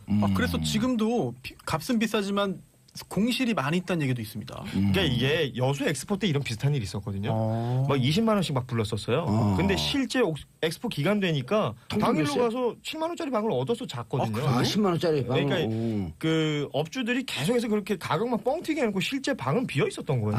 호가만 그렇게 잔뜩 네. 올려놓고 방은 비어 있었고. 그러니까 이런 어떤 학습 효과가 있어서 그런지 그 대부분의 시민들 반응 뭐 특히 이런 게 기사가 뜨고 나면 댓글들 달리잖아요. 아이디어가 막 나오죠. 네, KTX가 생겼는데 당일치기로 가서 그 경기 즐기고 저녁에 집에 와서 하이라이트 같은 거 TV로 보면서 치맥을 즐겨도 그 가격보다 싸게 갈 수 있겠다. 아니 그것도 그 관광버스에서 이게 되네요. 뭐냐면 KTX 말고 저녁에 그 놓칠 수 있으니까 그렇죠. 새벽 1시, 2시에 술 한잔 먹고 그 지역에서 그 관광버스를 운영을 하는 거예요. 정상가로. 아이디어네요. 그러면 얼마 하실 거예요? 겨울에는요. 관광버스들이 통통 놀아요. 아, 그런가요? 여행철이 아니니까. 이번에 도로도 되게 잘 났습니다. 그렇죠. 그리고 서울에 오는데 1시간 반, 2시간이 와요. 아, 그렇게 다 뚫렸어요, 다. 서울 양양고속도로 뚫렸고요. 그럼요. 제2영동고속도로 예. 뚫렸고. 그래서 이 방송 듣는 강원도 숙박업소 이분들 비싸게 받을 수가 없어요. 받으면 안 돼요. 그래서 뭐 일부 자영업자들인 숙박업자들 같은 경우는 가격을 낮췄어요. 낮추고 그리고 이제 뭐 강릉시나 강원도의 어떤 그 차원에서도 이거 지금 자정 노력들을 굉장히 하고 있습니다. 그런데 일단은 이게 눈앞의 이익, 견물생심이라고 눈앞의 이익을 지금 포기 못하는 몇몇 분들이 있는 것 같고요. 그런 부분에서 이런 것들이 잘 해결되지 않으면 올림픽 흥행에 큰 문제가 될 것 같고 저희 그 취재팀들도요. 그 IBC라고 이제 만들어지잖아요. 국제방송센터가 만들어지는데 그 숙소가 확보가 돼야지 또 취재를 하러 다니고 할 텐데 외국에 있는 취재진들에게 우선적으로 막 지금 그들도 지금 방을 구한다고 난리가 났대요. 근데 저희도 뭐 예를 들면 스포츠팀에서 가서 취재하시는 분들이 뭐 고정적으로 가시는 분들이 있고 각 프로그램을 위해서 그 접근을 해야 되는 분들이 있잖아요. 방이 없어서 지금 원주로 뭐 양양으로 지금 막 다 돌아다니고 알아보고 있어요. 그렇게 되면 서울에서 출퇴근을 하는 거하고 큰 차이가 없게 되거든요. 그래서 지금 뭐 이거는 지금 심각하게 당면한 문제다. 이건 반드시 해결을 해야 될 것이다라는 생각이 듭니다. 그리고 여행 가는 사람들은 진짜 제가 생각을 해봤더니 새벽 1-2시에 출발할 것도 없어요. 경기 끝나고 소주 한 잔씩 딱 먹고 11시쯤 버스 타는 거야, 관광버스를. 그럼 그때 하이라이트를 또 차 안에서 보여줘요. 그렇죠. 그럼 막 또 응원하면서 오는 거야. 그래갖고 이 관광버스 회사들을 컨소시엄을 묶어갖고 그거 할 거니까 빨리 가격 딱 낮추세요. 갑자기 일이 커졌네요. 아니 왜냐하면 이런 방법들이 있기 때문에 열차로 타고 와도 되고 버스를 타고 와도 되고 그때는 또 이게 아마 한 새벽 2-3시까지 운영이 될 거예요. 일반 버스도. 특별운송. 그래서 비싸게 받지 마요. 경기가 끝나는 시간이 뭐 야간에 경기가 있다고 해도 한 10시 전후가 되거든요. 그러면은 그 인근에서 숙박을 하고 다음 경기 보고 뭐 이럴 수 있는 것인데 말씀하신 대로 교통수단만 뭐 원활하다면 서울권은 충분히 왔다 갔다 할 수 있고요. 충분히 그리고 요즘 그 고속버스 좋잖아요. 그럼요. 거의 누워서 가는 그 프리미엄 버스도 있는데 그리고 이 경상도 쪽으로 이동하는 것도 좋고 충청도 전라도 쪽으로 도로가 다 좋아요. 지금. 다 좋아요. 알겠습니다. 자 다음 이슈. 타임즈가 미국의 시사중간지죠. 타임이 이제 올해 인물 매년 정합니다. 그래서 이게 뭐 여기서 정하는 게 무슨 의미가 있어요. 항상 이 전통과 역사를 자랑해서 많이 주목을 받고요. 이거 따라서 다른 데서도 많이 정해요. 그런데 그렇죠. 이보다는 타임이 정하는 게 많이 이슈를 받는데 이번에는 그 10명의 후보가 올랐어요. 10명의 후보가 이제 트럼프 대통령, 김정은 위원장, 시진핑 주석 뭐 등등이었는데 의외로 이번에는 이런 사람이 개인이 아니라 미투라는 일종의 어떤 사회 캠페인이 정해졌고 거기에 등장했던 용기 있는 여성. 미투는 무슨 말이냐? 성추행. 그렇습니다. 성추행. 나도 당했다. 피해자다. 나도 성폭력을 당했다라고 용기 있게 얘기하고 고백한 여성들을 올해 인물로 정했죠. 그래서 뭐 의미 있네요. 우리가 여기 방송에서도 몇 번 얘기했었잖아요. 하비 와인스틴 영화 제작자를 그렇죠. 비롯해서 뭐 배우 케빈 스페이시 다 이게 너도 했다. 이건 유튜브. 아까 우리도 얘기했던 뭐 알프랑켄 미 상원의원 이런 사람들이 이제 스스로 인정하고 사과하고 뭐 아직까지도 인정 안 한 사람도 있죠. 이 부분에 대해서 근데 이걸 얘기하기까지 얼마나 사실 쉽지 않잖아요. 여성으로서. 어려운 일이죠. 그러니까 성범죄 피해자들이 본인 입으로 고백하는 거는 진짜 이건 저희가 상상할 수 없는 그 더 압박이나 큰 피해를 고통을 받을 수 있죠. 그러니까 우리나라 성범죄 피해 여성들도 그걸 알리지 않는 게 법정에서 또 한 번 당한다는 거예요. 그렇죠. 경찰 수사받으면서 한 번 당하고 법정에서 또 한 번 당하고 또 인터넷으로 또 당하고. 그렇습니다. 예. 2중, 3중, 원래 2차 피해가 있죠. 성범죄자들 정보 공개하잖아요. 그렇죠. 근데 이게 피해 입으신 분들이 이게 알리고 가해자를 처벌하기 위해서 그 진행되는 과정 속에서 본인이 입는 데미지는 훨씬 더 크다고 해요. 트라우마도 생기고. 그리고 또 성폭행, 성폭력 피해자를 오히려 좀 유발한 거 아니냐. 그런 인식. 행실이 올바랐으면 이런 일을 당하겠느냐라고 보는 그런 예전식 사고 방식이 아직도 좀 남아 있는 것 같습니다. 예. 알겠습니다. 샵 1035 짧은 거 50원, 긴 거 100원 문자 보내주시기 바라겠습니다. 자, 근데 제가 아까 방송하다 웃은 이유가 어떤 분이 문자를 보냈어요. 조금 아까. 봉도사님, 정치쇼 핸드폰으로 들으려면 배터리 소모가 큽니다. 유튜브 바로 올려주라고 가끔 노는 PD에게 전해주세요. 오늘 상당히 PD님들께 공격적이시네요. 그래? PD 순환사예요? 네. 아니, 이렇게 온 거 이거 보세요. 여기 증거 그대로. 네네. 가끔 노는 PD에게 전해주세요. 분명하죠. 가끔 노는 PD가 누굽니까? 모르겠어요. 자, 전화번호 공개할게요. 끝번호 1999님. 1999. 예. 네. 이렇게 왔어요. 그래서 유튜브로 바로 올려달라. 이거 좋은 아이디어 아니에요? 유튜브 지금 나가고 있지 않습니까? 아니요, 페북으로 나가요. 페북이에요? 페북도 안 나가나? 뭐 우리하고 소통을 끊었어 이제 밖에서. 대답을 안. 나가고 있다는데요? 유튜브로 나가고 있어요? 페북으로 나가고 있대요. 예. 이번에 그래 올해 인물 얘기를 할 때 이제 트럼프 대통령이 작년에도 올해 인물로 뽑혔다가 작년에 대통령 당선이 됐으니까요. 2연패를 할 것이다라고 했는데 이 미투 캠페인에 밀려서 2위였고요. 김정은 위원장도 될 것 같은데 5위였어요. 그리고 시진핑 주석이 3위였습니다. 근데 정치쇼는 몇 위였어요? 정치쇼는 저희 마음속에는 1위로 있겠지만 알겠습니다. 아직까지 미국 사람들이 한국말 잘 많이 못해서 못 알아듣는 것 같아요. 자, 12월에 연차 소진 무슨 얘기죠? 직장인들이라면 이거 아마 다들 공감하실 것 같아요. 연차, 그러니까 1년간 써야 되는 휴가 일수죠. 근데 이게 보통 한 15일 정도 되나요? 근데 이거를 제대로 쓰시는 분들이 거의 없다.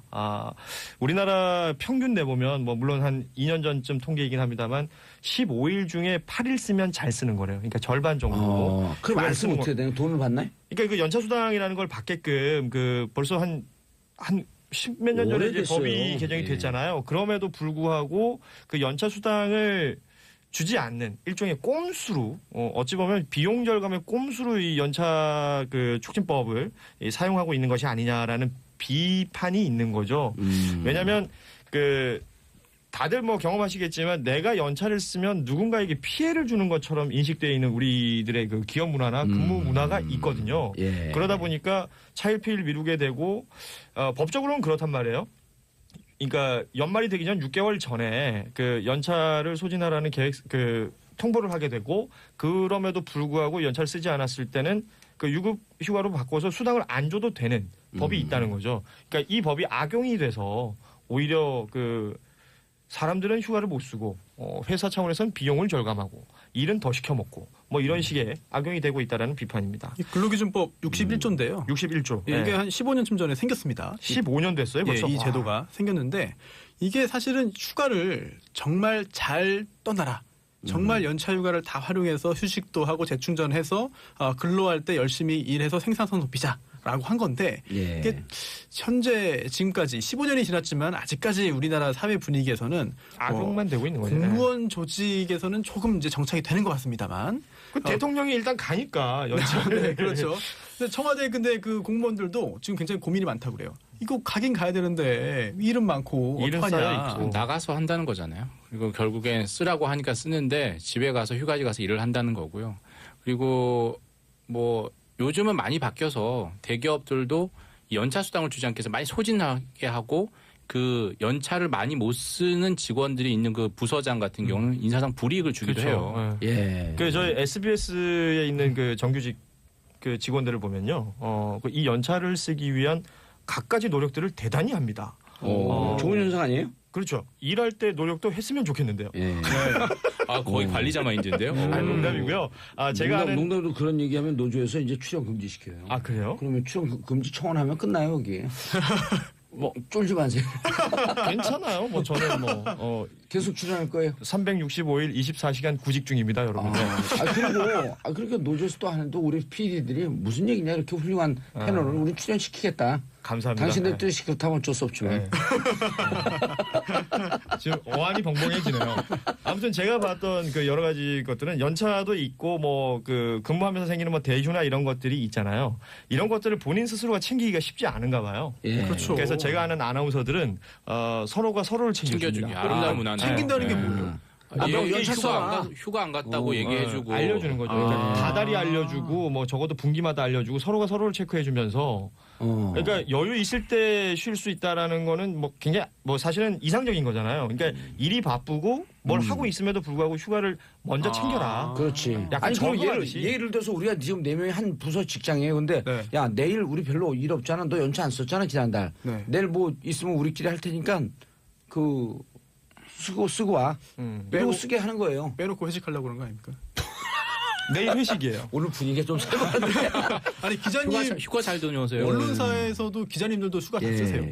다는 못 쓰죠. 사실. 알겠습니다. 자, 황도아님, 저희 회사는 빨간 날을 연차로 대체하는 상황이네요. 남는 연차가 없어요. 매출이 500억이 넘는데. 빨간 날을 연차로 대체하는 이거 뭐예요? 휴일날 쉬는 건데. 불법 아닌가요? 이거 노동자들의 피를 뽑는 건데요. 아니, 이거 불법에 이런 거 다 신고하면 돼요. 황혜리, 돈 안 줘요. 휴가는 내고 일하라고 하죠. 그러니까 이게 뭐예요? 다 휴가 가서 일한다는 얘기 아니에요, 저거. 휴가는 내고 일하라고 하죠. 아니, 휴가는 내고 너 휴가 썼다 치고 일하려는 거 아니에요? 이게 서류상으로는 휴가로 예. 처리하고. 휴가 내고 출근한다는 거예요. 아 진짜요? 그러면 저런 데 많아요. 김혜숙님 전에 다니던 회사에서 본부장이 저를 불러서 연차 안 쓴다며 눈치 엄청 주더라고요. 그런데 정작 연차를 쓰려고 업무 정리를 싹 하면 쓴다고 난리 쳤고요. 이건 조울증이에요. 오. 자, 마지막으로 간단하게 조두순 청원 네. 답했잖아요. 그렇습니다. 예. 조국 민정수석이 이제 SNS 11시 라이브를 50분 통해서 입니다. 예. 말을 했는데요. 어렵다라고 한 거죠. 왜냐하면 지금 국민청원이 재심, 재판을 다시 열어가지고 형량을 더 높게 해야 되는 거 아니냐라고 했지만 사실 이미 확정된 재판이기 때문에 다시 재판을 여는 것은 불가능하다라고 하는 입장을 밝혔습니다. 뭐 어쩔 수 없는 거죠, 그거는. 그리고 예. 또 그러면 곧 석박되는데 그 불안해서 어떻게 사느냐라고 예. 했는데 여러 가지 조치 현재 있는 조치들을 취하려고 한다. 잘 유지하겠다, 시행하겠다라고 하면서 예. 이야기했고요. 물론 주치감경? 네, 불안한 마음 갖고 계신 거 다 안다. 하지만 현행 제도상으로는 어쩔 수 없다라고 하는 그런 이야기를 하고 설명을 했습니다. 또 주치감경 이거는 뭐냐면 술 먹고 범죄 저질렀으면 떴는데 이걸 왜 형량을 감경해 주냐라고 하는 건데요. 예. 이거는 심신장애이기 때문에 술 먹으면 감경해 준다는 규정은 없다라는 예. 해명을 하고 여러 가지 그런 법적인 그런 그 풀이들을 해줬었죠. 알겠습니다.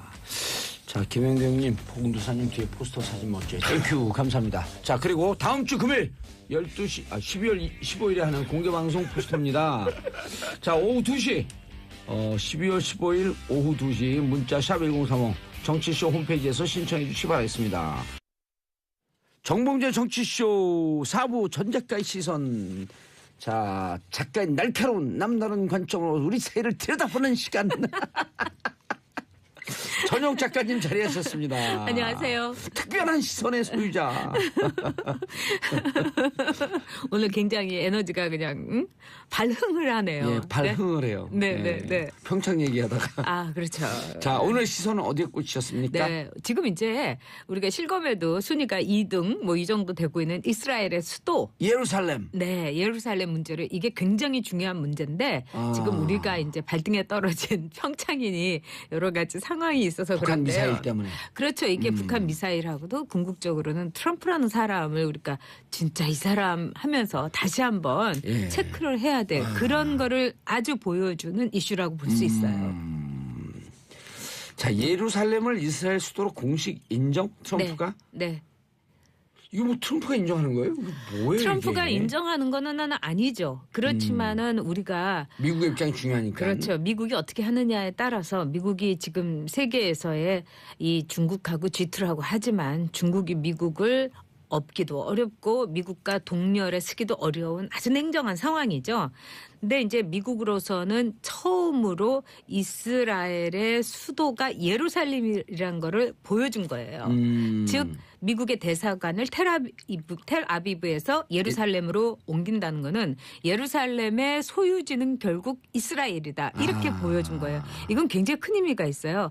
원래 예루살렘이라는 것은 기독교의 성지인 동시에 이슬람의 성지, 예. 또한 유대교의 성지예요. 그래서 세계 종교가 아주 각축을 벌이면서 이제까지는 뭐 교황도 얘기했지만 모든 종교의 공유지로서 놔뒀던 거죠. 그리고 정치적으로는 종교의 공유지. 그렇죠. 팔레스타인과 이스라엘의 말하자면 두 개의 수도로서 어떻게 보면 자기네들이 주장하는 이 종교적 수도로서 미국은 팔짱 딱 끼고 아이 그래 해보라고. 그리고 물론 미국은 그동안에 이스라엘과는 매우 가까운 친이스라엘 정책을 폈기 때문에 여기에 대해서 부정은 안 했어요. 하지만 이 공유지 수도 정치적 수도로서의 공유지에 대해서도 사인을 하지 않고 계속해서 딜레이를 한 거예요. 모든 역대 묵시적으로만 쭉 있었던 그렇죠. 거죠. 그러니까 죽어 있는 수도라고 할 수도 있는 거고. 그런데 이번에 이제 드디어 트럼프가 오늘 이제 선언을 한 거죠. 이스라엘에다가 미국의 이 대사관을 옮기겠다. 이건 뭘 뜻하냐면은 이스라엘에 있어서 예루살렘은 이스라엘의 수도라는 거를 만천하에 공식 선언한 거예요. 오로지 미국만이. 1969년도에 이스라엘을 건국을 하면서 예루살렘이 우리의 수도다라고 선언을 했지만 그렇죠. 네. 그냥 타국에서 인정을 안 했던 거 아니에요? 인정할 수도 없었죠. 할 수도 없고. 예, 사실은 이 이스라엘의 땅이라는 게 이 유대교의 그 수많은 이제 유대인들이 주장하기를 그 옛날에 이제 성경에 말하자면 우리가 이제 성경에서 그 꿀과 뭐 벌꿀이 흐르던 바로 그 땅인 거죠. 예. 하지만은 기원 전의 얘기예요. 그리고 기원 후에는 계속해서 팔레스타인들이 살고 있었어요. 그럼 팔레스타인들이 몇천 년을 살았는데 어느 날 저거 원래 우리 조상들이 살던 땅이었어. 이러면서 이제 나타난 거라고 볼 수 있죠. 그렇지만은 워낙에 이 유대인들의 파워가 셌고 그런 점에서 팔레스타인들이 그 힘의 논리 그다음에 전 세계의 어떤 기독교, 유대교의 파워에 상당히 억울하게 좀 현재 살고 있고 또 그런 점에서 전쟁까지 치른 거는 객관적으로 볼 때 이건 제 생각입니다. 뭐 다른 분도 있겠지만 객관적으로 볼 때 팔레스타인들이 너무 황당하고 또 고통도 많이 치렀다. 저는 이렇게 생각합니다. 국제사회가 반발하고 있고 교황도 우려를 표명했는데 트럼프는 네. 왜 중동의 영린을 건드렸나? 이거는 제가 보기에는 지금 이제 이 분석이 굉장히 많이 나오고 있어요. 여러 개가 그런데 나오고 있더라고요. 네, 뭐 러시아 스캔들을 뭐 덮기 위한 물타기다 이런 것도 있지만 가장 중요한 거는 트럼프는 주류 세력입니다. 이른바 미국에서의 와습이라고 하는 그렇지만은 미국의 와습이라는 건 뭐 백인에다가 뭐 앵글로색슨에다가 그다음에 기독교를 믿는 이제 이 주류라고 할 수 있지만 사실 이 미국의 와습이라는 주류에는 이 주류로 변신한 유대인들이 다수를 차지하고 있어요. 그래서 이제 미국의 뭐 도리스 데이라는 이제 배우로부터 시작을 해갖고 로커드슨 다 미국식 이름이잖아요. 예. 하지만 그 사람들의 전 이름들을 보면 다 유대인 이름이에요. 그래서 유대인 부모들은 물론 이제 키파라고 해갖고 이렇게 이 까만 모자 쓰는 아주 종교를 사수하는 이 골수 이 종교적 유대인도 있지만은 그것을 벗어나서 세속적 유대인들이 있어요. 하지만 이 유대인들은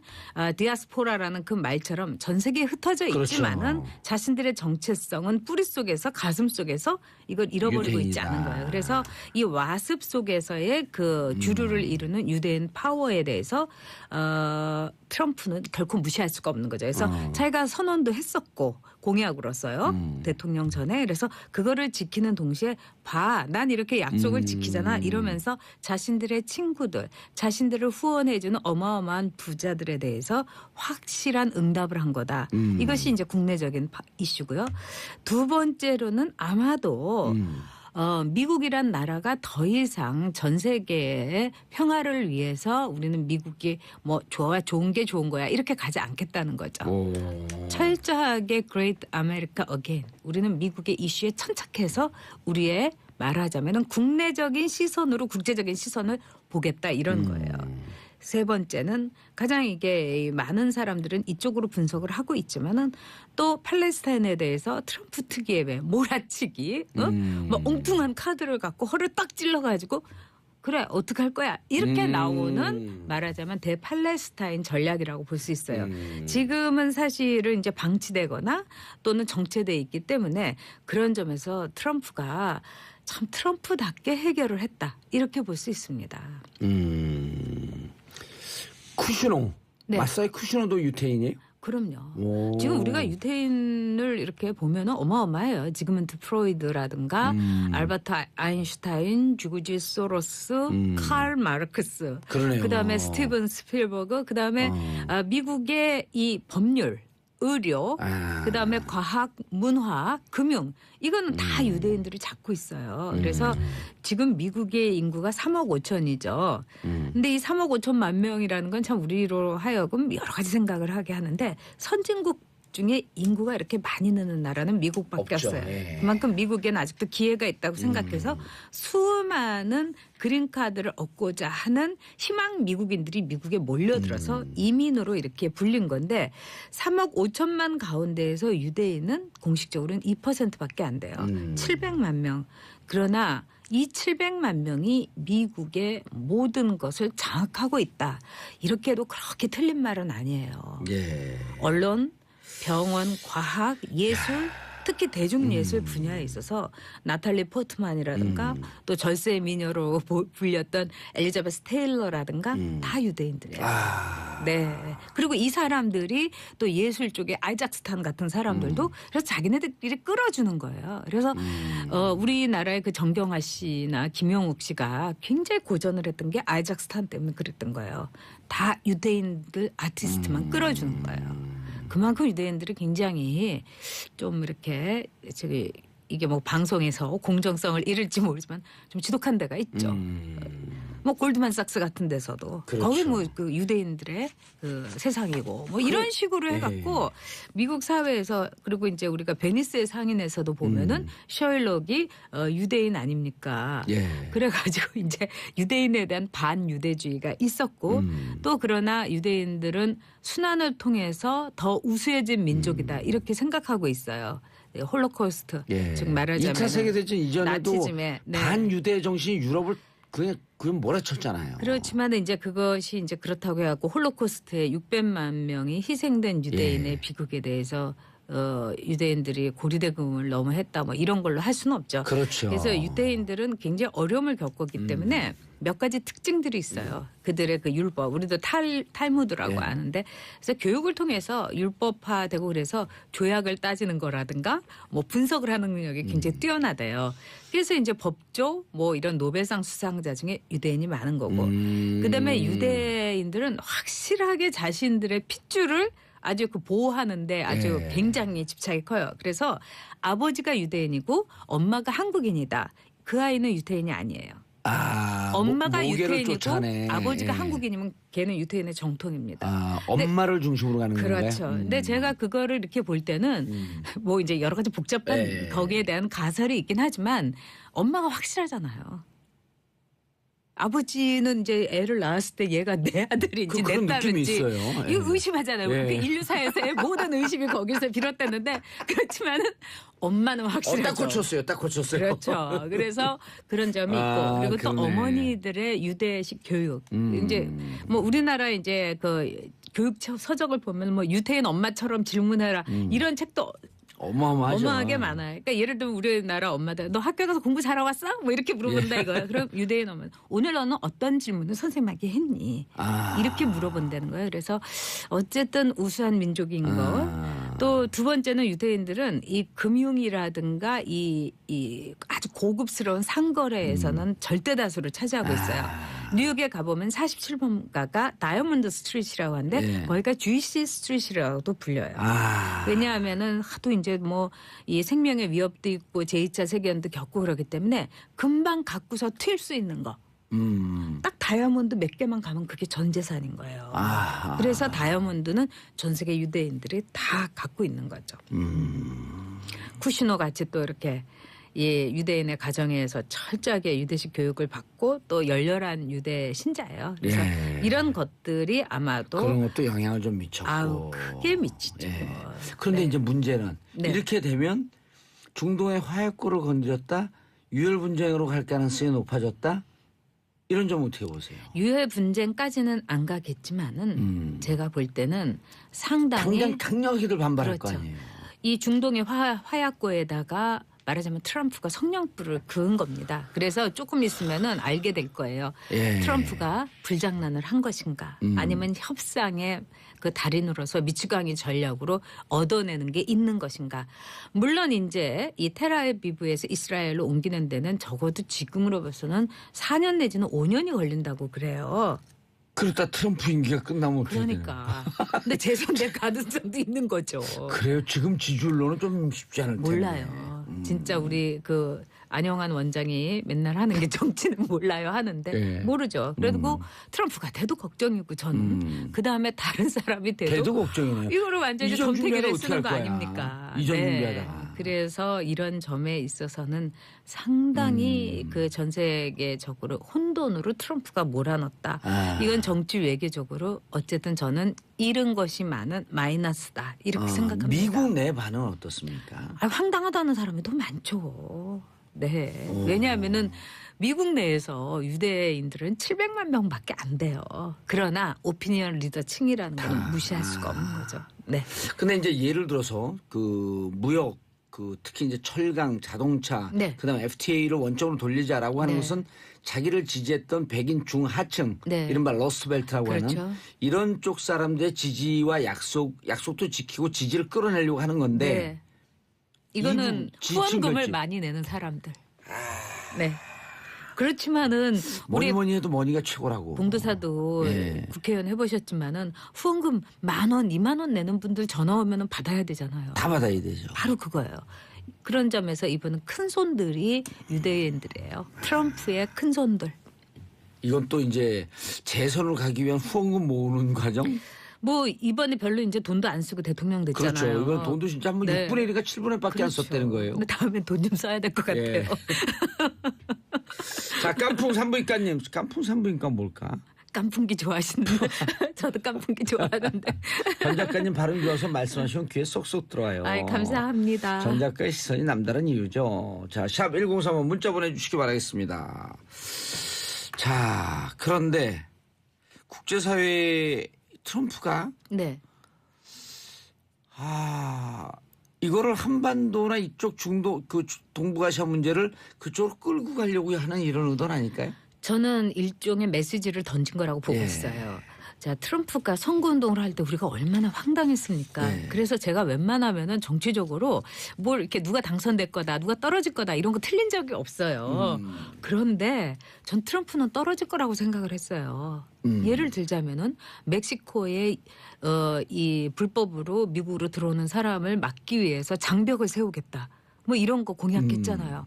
그게 말이 되냐고요. 근데 또한 이스라엘 수도를 예루살렘으로 옮기겠다. 이것도 얘기했지만 이거는 이 공약 가운데서 뭐 정말 저 끄트머리 공약이었고 사람들이 그냥 뭐 그런가 보다 했던 거예요. 근데 이거를 딱 끄집어내 갖고 트럼프가 던지잖아요. 여기에서 이제 많은 사람들이 철렁했을 겁니다. 와. 찍은 사람들은 그래도 얘가 이렇게 헛소리 하는 애는 아니야. 얜 약속을 지켜. 이렇게 하면서 상당히 우리 말한 대로 굿가이 이렇게 생각을 할 수 있을 거고요. 또 두 번째는 트럼프를 찍지 않은 사람들은 패닉 상태가 됐을 겁니다. 그러면 자 이거를 해가지고 과연 얻을 수 있는 게 뭔가 이런 무리수 전략 그러니까. 이런 걸 하면서 철렁했던 게 뭐냐면 유권자들이 제일 철렁하는 게 뭐냐면 이 강도 없는데 다리를 세우겠다고 하는 거예요. 이때 유권자들이 철렁하죠. 그런데 당선이 됐어요. 그러고 나서 거기다가 진짜 다리를 세우면은 진짜 황당하죠. 근데 이게 바로 그런 케이스예요. 제가 볼 때는. 그렇다면은 자, 멕시코의 장벽이라든가 특히 북한에 대해서 그동안에 선거운동 기간 동안에 트럼프가 했던 말을 많은 사람들이 잊어버렸어요. 저거 선거 비포 애프터고 그다음에 입금 전후가 달라. 우리가 이렇게 생각할 수 그렇죠. 있을 거 아니에요?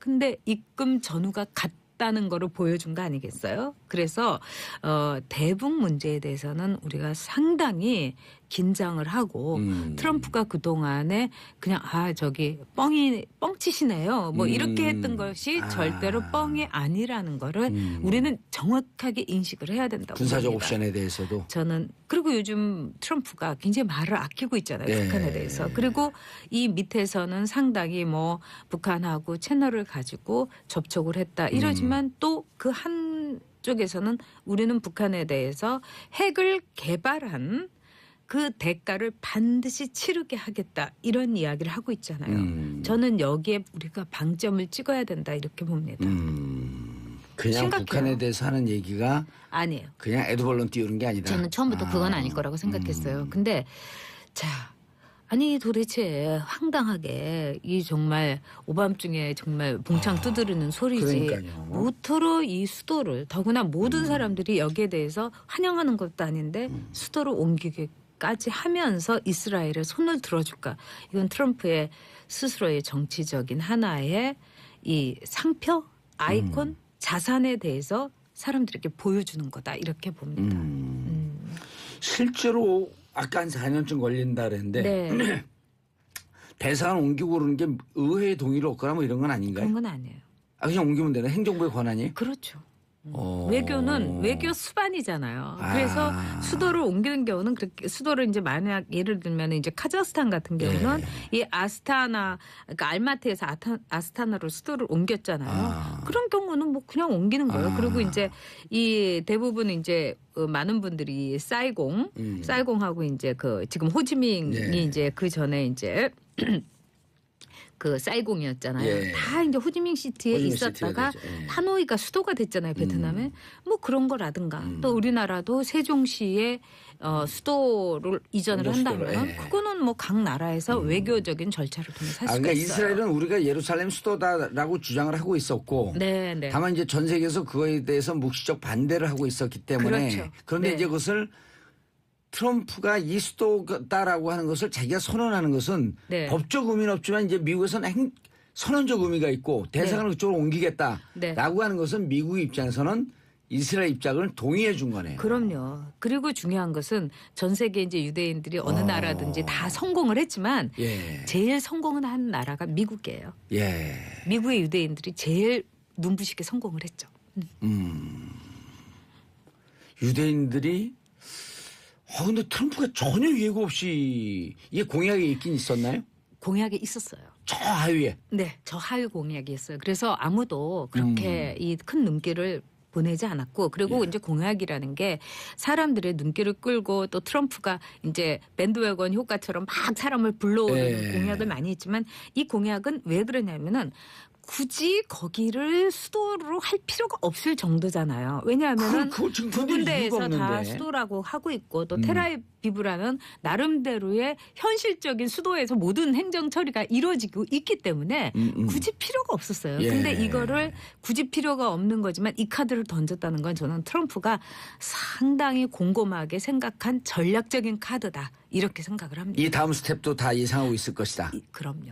여기를 통해 갖고 트럼프는 반드시 얻어낼 게 있을 겁니다. 얻어낼 그리고 게 이미 트럼프는 상당히 많은 걸 얻었어요. 왜냐? 즉 이 친이스라엘 정책과 특히 자신을 지지했던 후원군들에게 있어서는 아마 지금 체크 쓰고 있을 거예요. 수표 끊고 있을 거예요. 트럼프에게 후원하자. 그렇죠. 야, 유태인들이. 700만밖에 안 되는데 미국 경제는 다 장악하고 있고, 그렇죠. 유럽 경제도 상당 그럼요. 부분 장악하고 있고, 네. 이제 유럽에서도 후원금이 몰리고. 그렇죠. 아주 이건 묘한 겁니다.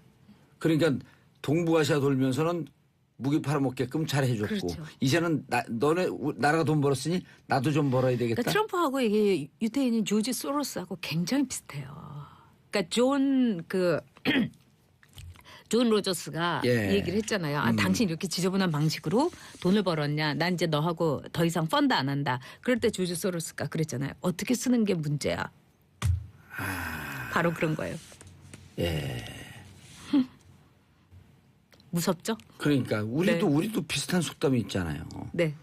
개같이 벌어서 정승처럼 써라 그런 얘기 했나요? 근데 돈은 그렇게 써도 저는 괜찮다고 보는데 권력을 더구나 투표를 통해서 밀어준 신성한 권력을 저는 그렇게 쓰는 거는 반대합니다. 위험하다고 보는 거죠. 아주 위험해요. 정말 힐러리가 조금 정신 좀 차렸어야 되는 건데 예. 참 안타깝습니다. 지금 7050님 세계 네. 평화는 유엔 결의를 상호 준수하는 가운데 이루어지는데 왜 불안을 조성하는지 우려가 큽니다. 지금 트럼프는 유엔 정치를 하지 않겠다는 거죠. 그리고 미국이 많은 국제기구에서 손을 떼고 있는데 그거를 또 꾸준히 그리고 확실하게 하고 있는 사람 중에 하나가 트럼프예요.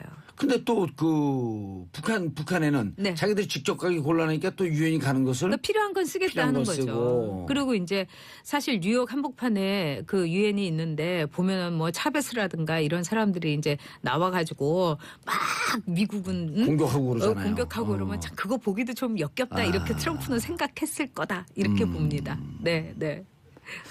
당장 세계 다른 나라에서 네. 반발하면 어떤 대응을 할까요? 제가 보기에는 그동안 구심점을 잃었던 이제 이슬람 쪽이라든가 팔레스타인에 관련된 중동 쪽에서는 오히려 결집하는 효과를 줄 거 결집하는 아니에요? 효과가 전 줄 거라고 봅니다. 그래서 전선이 딱 뚜렷하게 보이겠죠.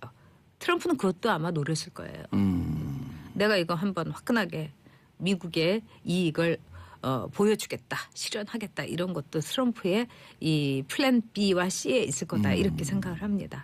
근데 700만? 네. 700만이면은 전 세계 정말 1,500만이고요. 1,500만. 네, 진짜 그러니까 절반이 미국 내에서 미국에 이제 있죠. 네. 소수인데 네.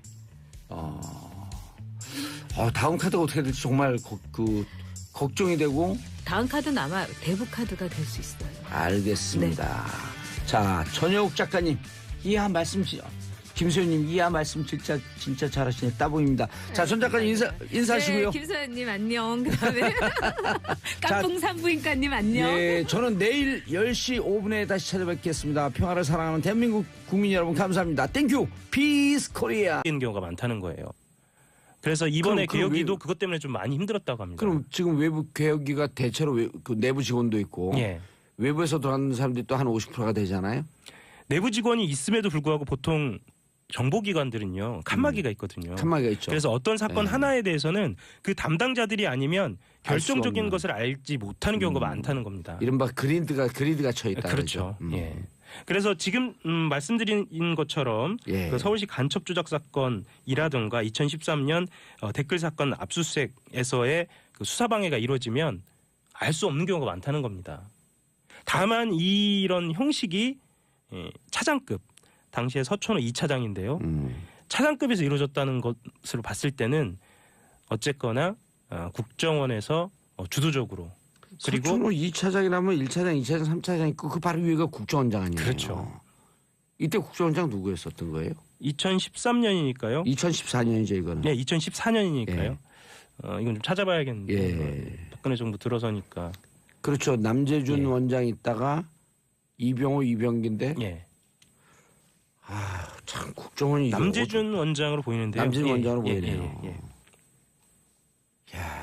끔찍한 사건이네 이게 진짜. 이러고 그 대공수사권 넘기겠다고 하니까 또 야당은 문제 제기하잖아요. 대공수사를 할지 보니까 10년 동안 간첩 잡은 게 18명인가 13명밖에 안 되더라고요. 그렇죠. 다 경찰에서 잡았고. 그리고 이런 얘기들을 내부적으로도 한다고 그래요. 내부적으로는 50 때나 박정희 정부 시절에도 이러지 않았던 일들을 하긴 했다. 뭐 이런 얘기도 한다고 하더라고요. 그러니까 그때는 이렇게까지 없었거든요. 어떻게 수사 압수수색 들어갔는데 사무실을 조작을 해놔요. 그렇죠. 예. 남재준 원장이 2013년에서부터 2014년 5월이니까 요때 남재준 원장으로부터 넘어가는 그 시점이네요. 예. 넘어가는 시점. 네. 그다음에 이병기 원장이고요. 다음 뉴스요. 자, 같이 연결되는 뉴스네요. 문무일 총장이 문무일 총장이 5일입니다. 주요 적폐청산 수사를 연내 마무리하겠다라고 밝힌 것에 대해서 청와대 여당이 속도의 수사를 내겠다는 당연한 말이라거나 고충을 이해한다 등으로 해석하면서요. 특별히 의미를 두려워하지 않는 모습을 드러냈습니다. 여권 일각에서는 문 총장이 돌출 발언을 한 거 아니냐라는 시각도 있고요. 청와대 관계자가 이렇게 밝혔는데요. 문 총장의 발언은 적폐청산 관련 수사에 속도를 내겠다는 의미로 당연한 말이다. 적폐와 관련된 큰 수사는 빨리 속도를 내서 마무리하겠다는 것이다. 이렇게 해석을 했습니다. 근데 문무일 총장은 피로감이 있다라고 하는 얘기도 했었나요? 예.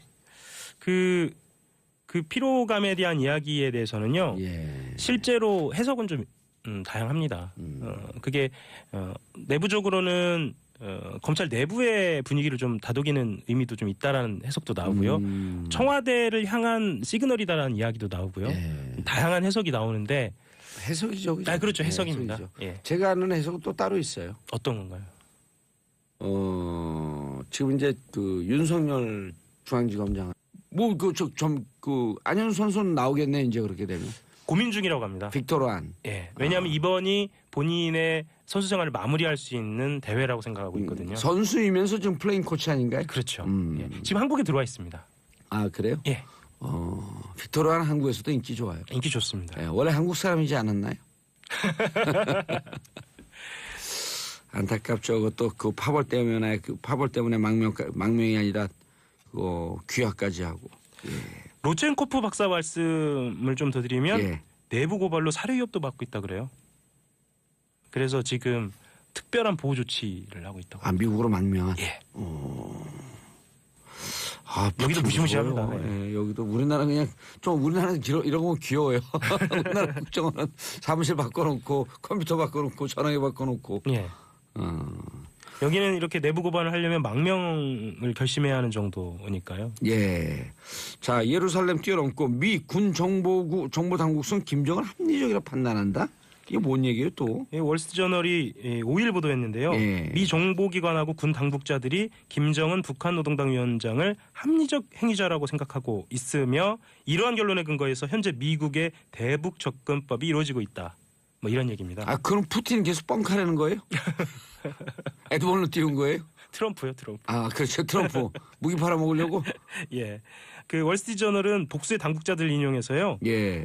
김 위원장이 미국이나 동맹국에 대한 어떠한 공격도 북한의 안보와 자신의 권력 장악에 위협이 된다는 점을 잘 알고 있다. 그리고 미 안보 담당 기관들이 외교를 통해 김 위원장의 행동을 바꿔 전쟁 위협을 낮출 가능성이 보고 있다고 생각한다. 그러니까 김 위원장의 지금 도발은 어느 정도 계획된 것이다. 그리고 이것을 우리도 알고 있다. 아 대화를 끌어내기 위한. 예. 아. 그렇게 본다면 트럼프 대통령의 지금 발언들도 다 알고 있으면서 무기는 좀 팔아먹고 그렇죠. 적당히 팔아먹고 난 다음에 예. 북한과 극적인 대화를 하고 예. 북미 관계 개선하고 예. 그거 우리가 1년 전에 예상한 거 아니에요? 그렇죠. 유엔이 들어가면 마지못해 예. 하는 척. 그렇죠. 예. 우리가 1년 전에 예상한 거 아니야. 아유 우리가 호갱이에요 호갱. 그럼 한중일이 호갱이에요. 그렇습니다. 아 트럼프 무서운 사람이에요? 무서운 사람입니다. 무서운 상사꾼. 예. 예. 다만 이런 이야기도 좀 하고 있습니다. 미군 및 정보기관 당국자들이 김 위원장이 합리적이라고 해서 그가 잔인하지 않다거나 도발적이지 않다는 뜻은 아니다. 이렇게 단서를 달고 있습니다. 자락을 깔았어요. 예. 예. 알겠습니다. 하호영 기자 수고했습니다. 네, 한겨레 21 하호영이었습니다. 예, 저는 광고 듣고 2부 아빠들의 왕수다로 컴백할 겁니다. 채널 고정하소서. 정봉재 정치쇼 2부 순서 들어가겠습니다. 아빠들의 왕수다. 아빠의 눈높이에서 아빠들의 시선으로 왕수다를 떨어주실 세 분. 정인설 한국경제신문 기자 자리하셨습니다. 안녕하세요. 정인설입니다. 예, 여자처럼 한 거 일부러? 네, 너무 팍팍하다고 해서. 자, 손소 변호사님 자리하셨습니다. 네, 안녕하세요. 고현준 만평 작가면서 시사 만평 작가죠? 네. 오. 반갑습니다. 고현준입니다. 예. 이하무게라고 하는 대공수사처장 등이 모여서 수시로 현안 회의를 했고요. 이 회의에서는 검찰이 압수수색에 대한 세부 계획을 짰다고 합니다. 그리고 가짜 사무실 대응 전략을 총괄적으로 기획한 사람은 과장급인 김하우계 씨였고요. 여기에서는 또 다른 의혹도 제기됐는데요.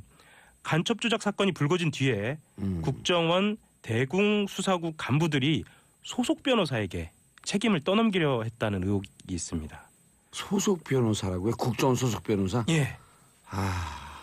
약간 기시감이 있죠. 예. 네. 당시 사정을 잘 아는 국정원 직원이 직접 한겨레와의 통화에서 밝힌 내용인데요. 당시 국정원 직원들이 수사 3처 소속이던 변호사에게 당시 그러니까 변호사가 다 조작된 증거를 검토한 것 아니냐라면서 책임을 쓰려고 해서 힘들어하다가 결국 사직했다는 겁니다. 사표를 썼다는 겁니다. 지난번에 이 관련해 갖고 가짜 사무실 관련해 갖고 국정원 소속 변호사가 스스로 또 목숨을 끊었잖아요. 예. 정기호 변호사인가요? 그렇죠. 정치호 변호사. 정치호 변호사. 예. 그리고 정치호 변호사 지금 가족과 변호인단은 의혹을 제기하고 있죠. 10가지 의혹을 제기했죠. 예. 자살한 거 아니다. 네.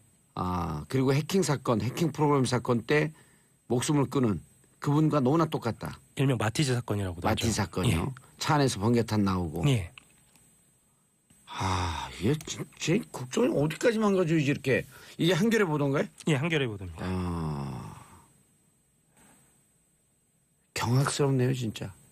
그렇죠. 이거는 사법 체계를 넘어서는 뭐 탈법 위법의 어떤 현장을 그대로 고스란히 드러내는 겁니다. 예, 문물 검찰총장이 올해 안에 적폐 수사 끝나겠다고 하니까 이분이 이러면 이렇게 끝나면 안 되는데 그런 편지 보낸 건가요? 아주 작심해서 보냈다고 합니다. 그러니까 문무일 총장의 계기가 아니고요. 네. 사실은 여러 가지 최근에 계기가 있었는데 아까 말씀하신 그 장 변호사의 계기도 있었고요. 예. 이후에 국정원이 내부적으로 대응하는 방식이라든가 이런 것들도 다 지켜본 것 같습니다. 이 편지 내용에는 내부 제보자가 아니면 도저히 알 수 없는 그런 내용들이 담겨 있습니다. 지금 국정원 개혁특위에서 예. 우리가 몇 번 듣는 분들보다 많은 분들이 이거에 대한 경각심이 없는데 네. 개혁특위에서 자료를 가져와라. 그러면 그 서버에 접근할 수 있는 권한이 네. 국정원 직원이 두 명인가 세 명이 가서 네. 본인들이 직접 서버를 보고 서버에서 자료를 가져온다는 거거든요. 그렇죠. 이 과정을 개혁특위 위원들이 못 본다는 거예요. 그렇죠. 그래서 국정원 직원들이 장난질을 쳐도 지금 알 수가 없다. 그래서 오히려 개혁이 이렇게 했고 제대로 되겠냐라고 하는 볼멘 소리 하는 사람들이 많잖아요. 실제로 내부 이야기를 말씀을 좀 드리자면 가져오라고 할 때 예. A라는 자료를 가져와라라고 하면 이것과 연관된 A-라는 자료를 가지고 오지 않는 때가 많다는 거예요. 유관자를 다 가져와야지 종합적으로 볼 수 있는데. 그렇죠. 그리고 실제로 국정원에서 자료를 저장할 때나 다른 서버로 옮겨놓을 때는 정확하게 그게 어떤 자료다라고 하지 않고 내부적으로 쓰는 용어들로 문서가 작성돼. 안녕하세요. 시대의 양심. 마성의 중독성 대체 불가. 정봉주의 정치쇼 정봉주입니다. 자, 지금 이 시각 여러분이 가장 많이 찾아온 실시간 검색어 대설입니다. 큰 눈이 내린다는 절기죠. 저녁에 기온 크게 떨어지고 내일은 영하 8도까지 떨어진다고 합니다. 푸틴 평창올림픽 보이콧 안 한다. 잘했다 푸틴. 노량진 결핵. 노량진 학원가 확진자 발생. 큰일입니다. 확산되면 큰일이죠. 트럼프 탄핵안 부결됐다. 이 중에 봉도사 뽑은 오늘의 실시간 검색어는 푸틴입니다. 평창올림픽 피스올림픽으로 거듭날 수 있길 기대해 보겠습니다. 정봉주의 정치쇼 1부 순서 들어가겠습니다. 자, 뉴스 브리핑 하호영 기자. 안녕하세요. 한겨레 예. 21의 하호영 기자입니다. 쭉쭉 가세요. 2014년입니다. 검찰이 서울시 공무원 유우성 씨 간첩 조작 사건을 수사할 당시에요. 예. 국가정보원이 압수수색에 대비해서 가짜 사무실을 만들고 허위 서류를 제출했다는 의혹이 또 제기됐어요. 했어요? 예. 야, 진짜 어떻게 되는 거냐 이게. 그러니까 댓글 사건 이후에 1년 만입니다. 그러니까 조금 더 설명을 좀 드려볼까요? 댓글 사건 예. 2013년에 검찰이 압수수색 들어올 때 예. 가짜 사무실 만들었고 지금 그 장기성인가요? 그 누구 지금 구속돼 있잖아 다. 그렇죠. 예, 이제 이름도 다 잊어먹네. 부산지검장 예. 다 구속돼 있잖아요. 그렇죠. 당시에 변창훈 검사는 그것 때문에 그 목숨을 끊었고. 그렇습니다. 근데 통했다고 보고 1년 뒤에 또 한 거예요, 그거를. 그렇죠. 형식이 똑같습니다. 가짜 컴퓨터로 사무실을 채워놓고요. 그 당시에 그 서천호 2차장이 가짜 사무실을 둘러보기도 했다고 합니다. 그러니까 2차장이 직접 둘러본 거예요. 내부 제보자가 그 편지를 보내왔어요. 이것도 좀 특이한데요. 예. 요즘은 제보자들이 직접 찾아오거나 아니면 이메일을 하거나 이런 형식을 쓰는데 아니면 텔레그램을 한다든지. 텔레그램을 한다든지 예. 직접 편지를 민주사회를 위한 변호사 모임 민변에 보내왔습니다. 민변 쪽에서 밝힌 내용을 보면은요. 유우성 씨 사건 수사 때 예. 국정원이 압수수색에 대비해 가짜 사무실을 만들었다는 내용을 담은 편지가 접수됐다는 거고요.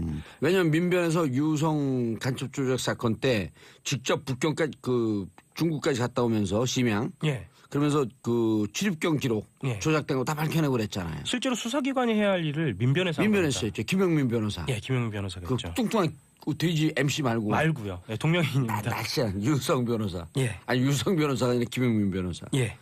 편지에는 당시 국정원 관련자들의 실명과 실명이 있습니다. 아니 이게 다 이제 나온 거예요 또? 이제 나온 겁니다. 아 그때 하기자도 이거 많이 추적하지 않았나요? 예, 기사를 많이 그렇습니다. 썼죠. 예. 그러니까 돌이켜 보면은요 수사를 할 수 없었던 상황입니다. 어떻게 해야지 국정원이 이렇게까지 망가질 수 있나? 당시 상황을 보면 최아무개라는 대공수사국장과고 네.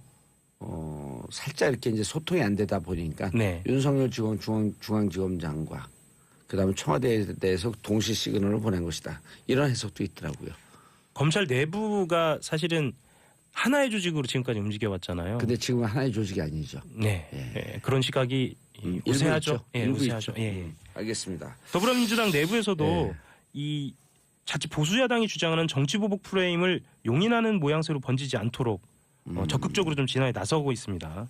민주당 적폐청산위원장인 박범계 의원이 보수야당과 이명박 전 대통령 일부 언론이 언급한 정치보복 프레임과 적폐청산 피로감의 피로감. 공세에 대한 예, 검찰총장의 고충을 토로한 것으로 보인다라면서 검사 본연의 사명은 범죄 혐의가 있으면 수사를 하는 것이다. 이렇게 강조를 했습니다.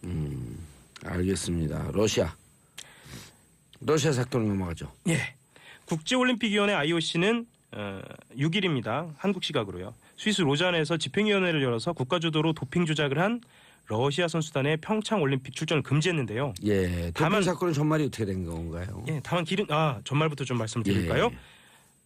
무시무시합니다. 이게 말하자면 러시아 연방 보안국이 나선 거거든요. FSB. 예. 2014년 소치 겨울 올림픽대로 거슬러 올라가는데요. 예. 러시아 반도핑 연구소의 도핑 샘플을 러시아 연방보안국 요원이 바꿔치기했다는 겁니다. 그냥 바꿔치기 한 것도 아니고요. 소치 올림픽 당시 연구소 벽에 구멍을 뚫어가지고요. 스테로이드 등의 물질이 검출될 수 있는 러시아 선수들의 오줌 샘플을 깨끗한 것으로 교체했다는 겁니다. 야, 우리나라 국정원하고 도찐개찐이네요. 그렇게 볼 수 있겠네요. 그러면 국정원은 사무실을 가짜로 만들어 놓고 증거를 조작한 거고 여기도 증거 조작한 거 아니에요? 증거 조작한 것은 말하자면 가짜 오줌이네요. 가짜 이거는. 오줌이죠. 예. 똑같죠. 그런 상상은 안 해보셨죠? 제 금방 한계인가요? 아니 나의 뛰어남이죠. 2012년에서 15년 사이에 이런 국가 도핑의 혜택을 본 러시아 선수가 1000명에 이릅니다. 야 샘플 다 교체해갖고. 예. 오호. 자, 이것이 알려진 내막도 좀 흥미로운데요. 세계 반도핑 기구가 캐나다 변호사입니다. 리처드 맥클레런의 조사를 통해서 국가 도핑을 확인했고요. 로첸코프라는 러시아 반도핑 연구소 소장이 2015년에 미국으로 망명하면서 전무가 드러났어요. 이 2014년 소치 올림픽 때는 예. 또 그 95년도에 러시아에서 법을 통과시켜갖고요. 모든 전화에 감청이 가능한 셋탑박스를 설치해요. 그럼 미국 선수들이 가면서 미국 정부에서 경고를 해요. 여러분들이 하는 모든 것은 그 정보는 러시아에게 그대로 기록될 것이다. 좀 하나로 움직였네요. 그러면 푸틴은 무서운 사람입니다. 그 정보기관 출신 아니에요. 그렇죠. 다만 이제 푸틴 같은 경우에는요. 전면 보이콧으로 관심이 높아졌는데 전면적으로 보이콧하진 않을 것이다. 개인 자격으로 올림픽에 참가해 경쟁하는 것은 막지는 않을 것이다. 아니 이렇게 밝혔습니다. 푸틴이 예를 들어갖고 전면 보이콧 하겠다 그러면 우리 속담 딱 맞아요. 똥낀 놈이 쓱낸다. 자기가 잘못하고 예.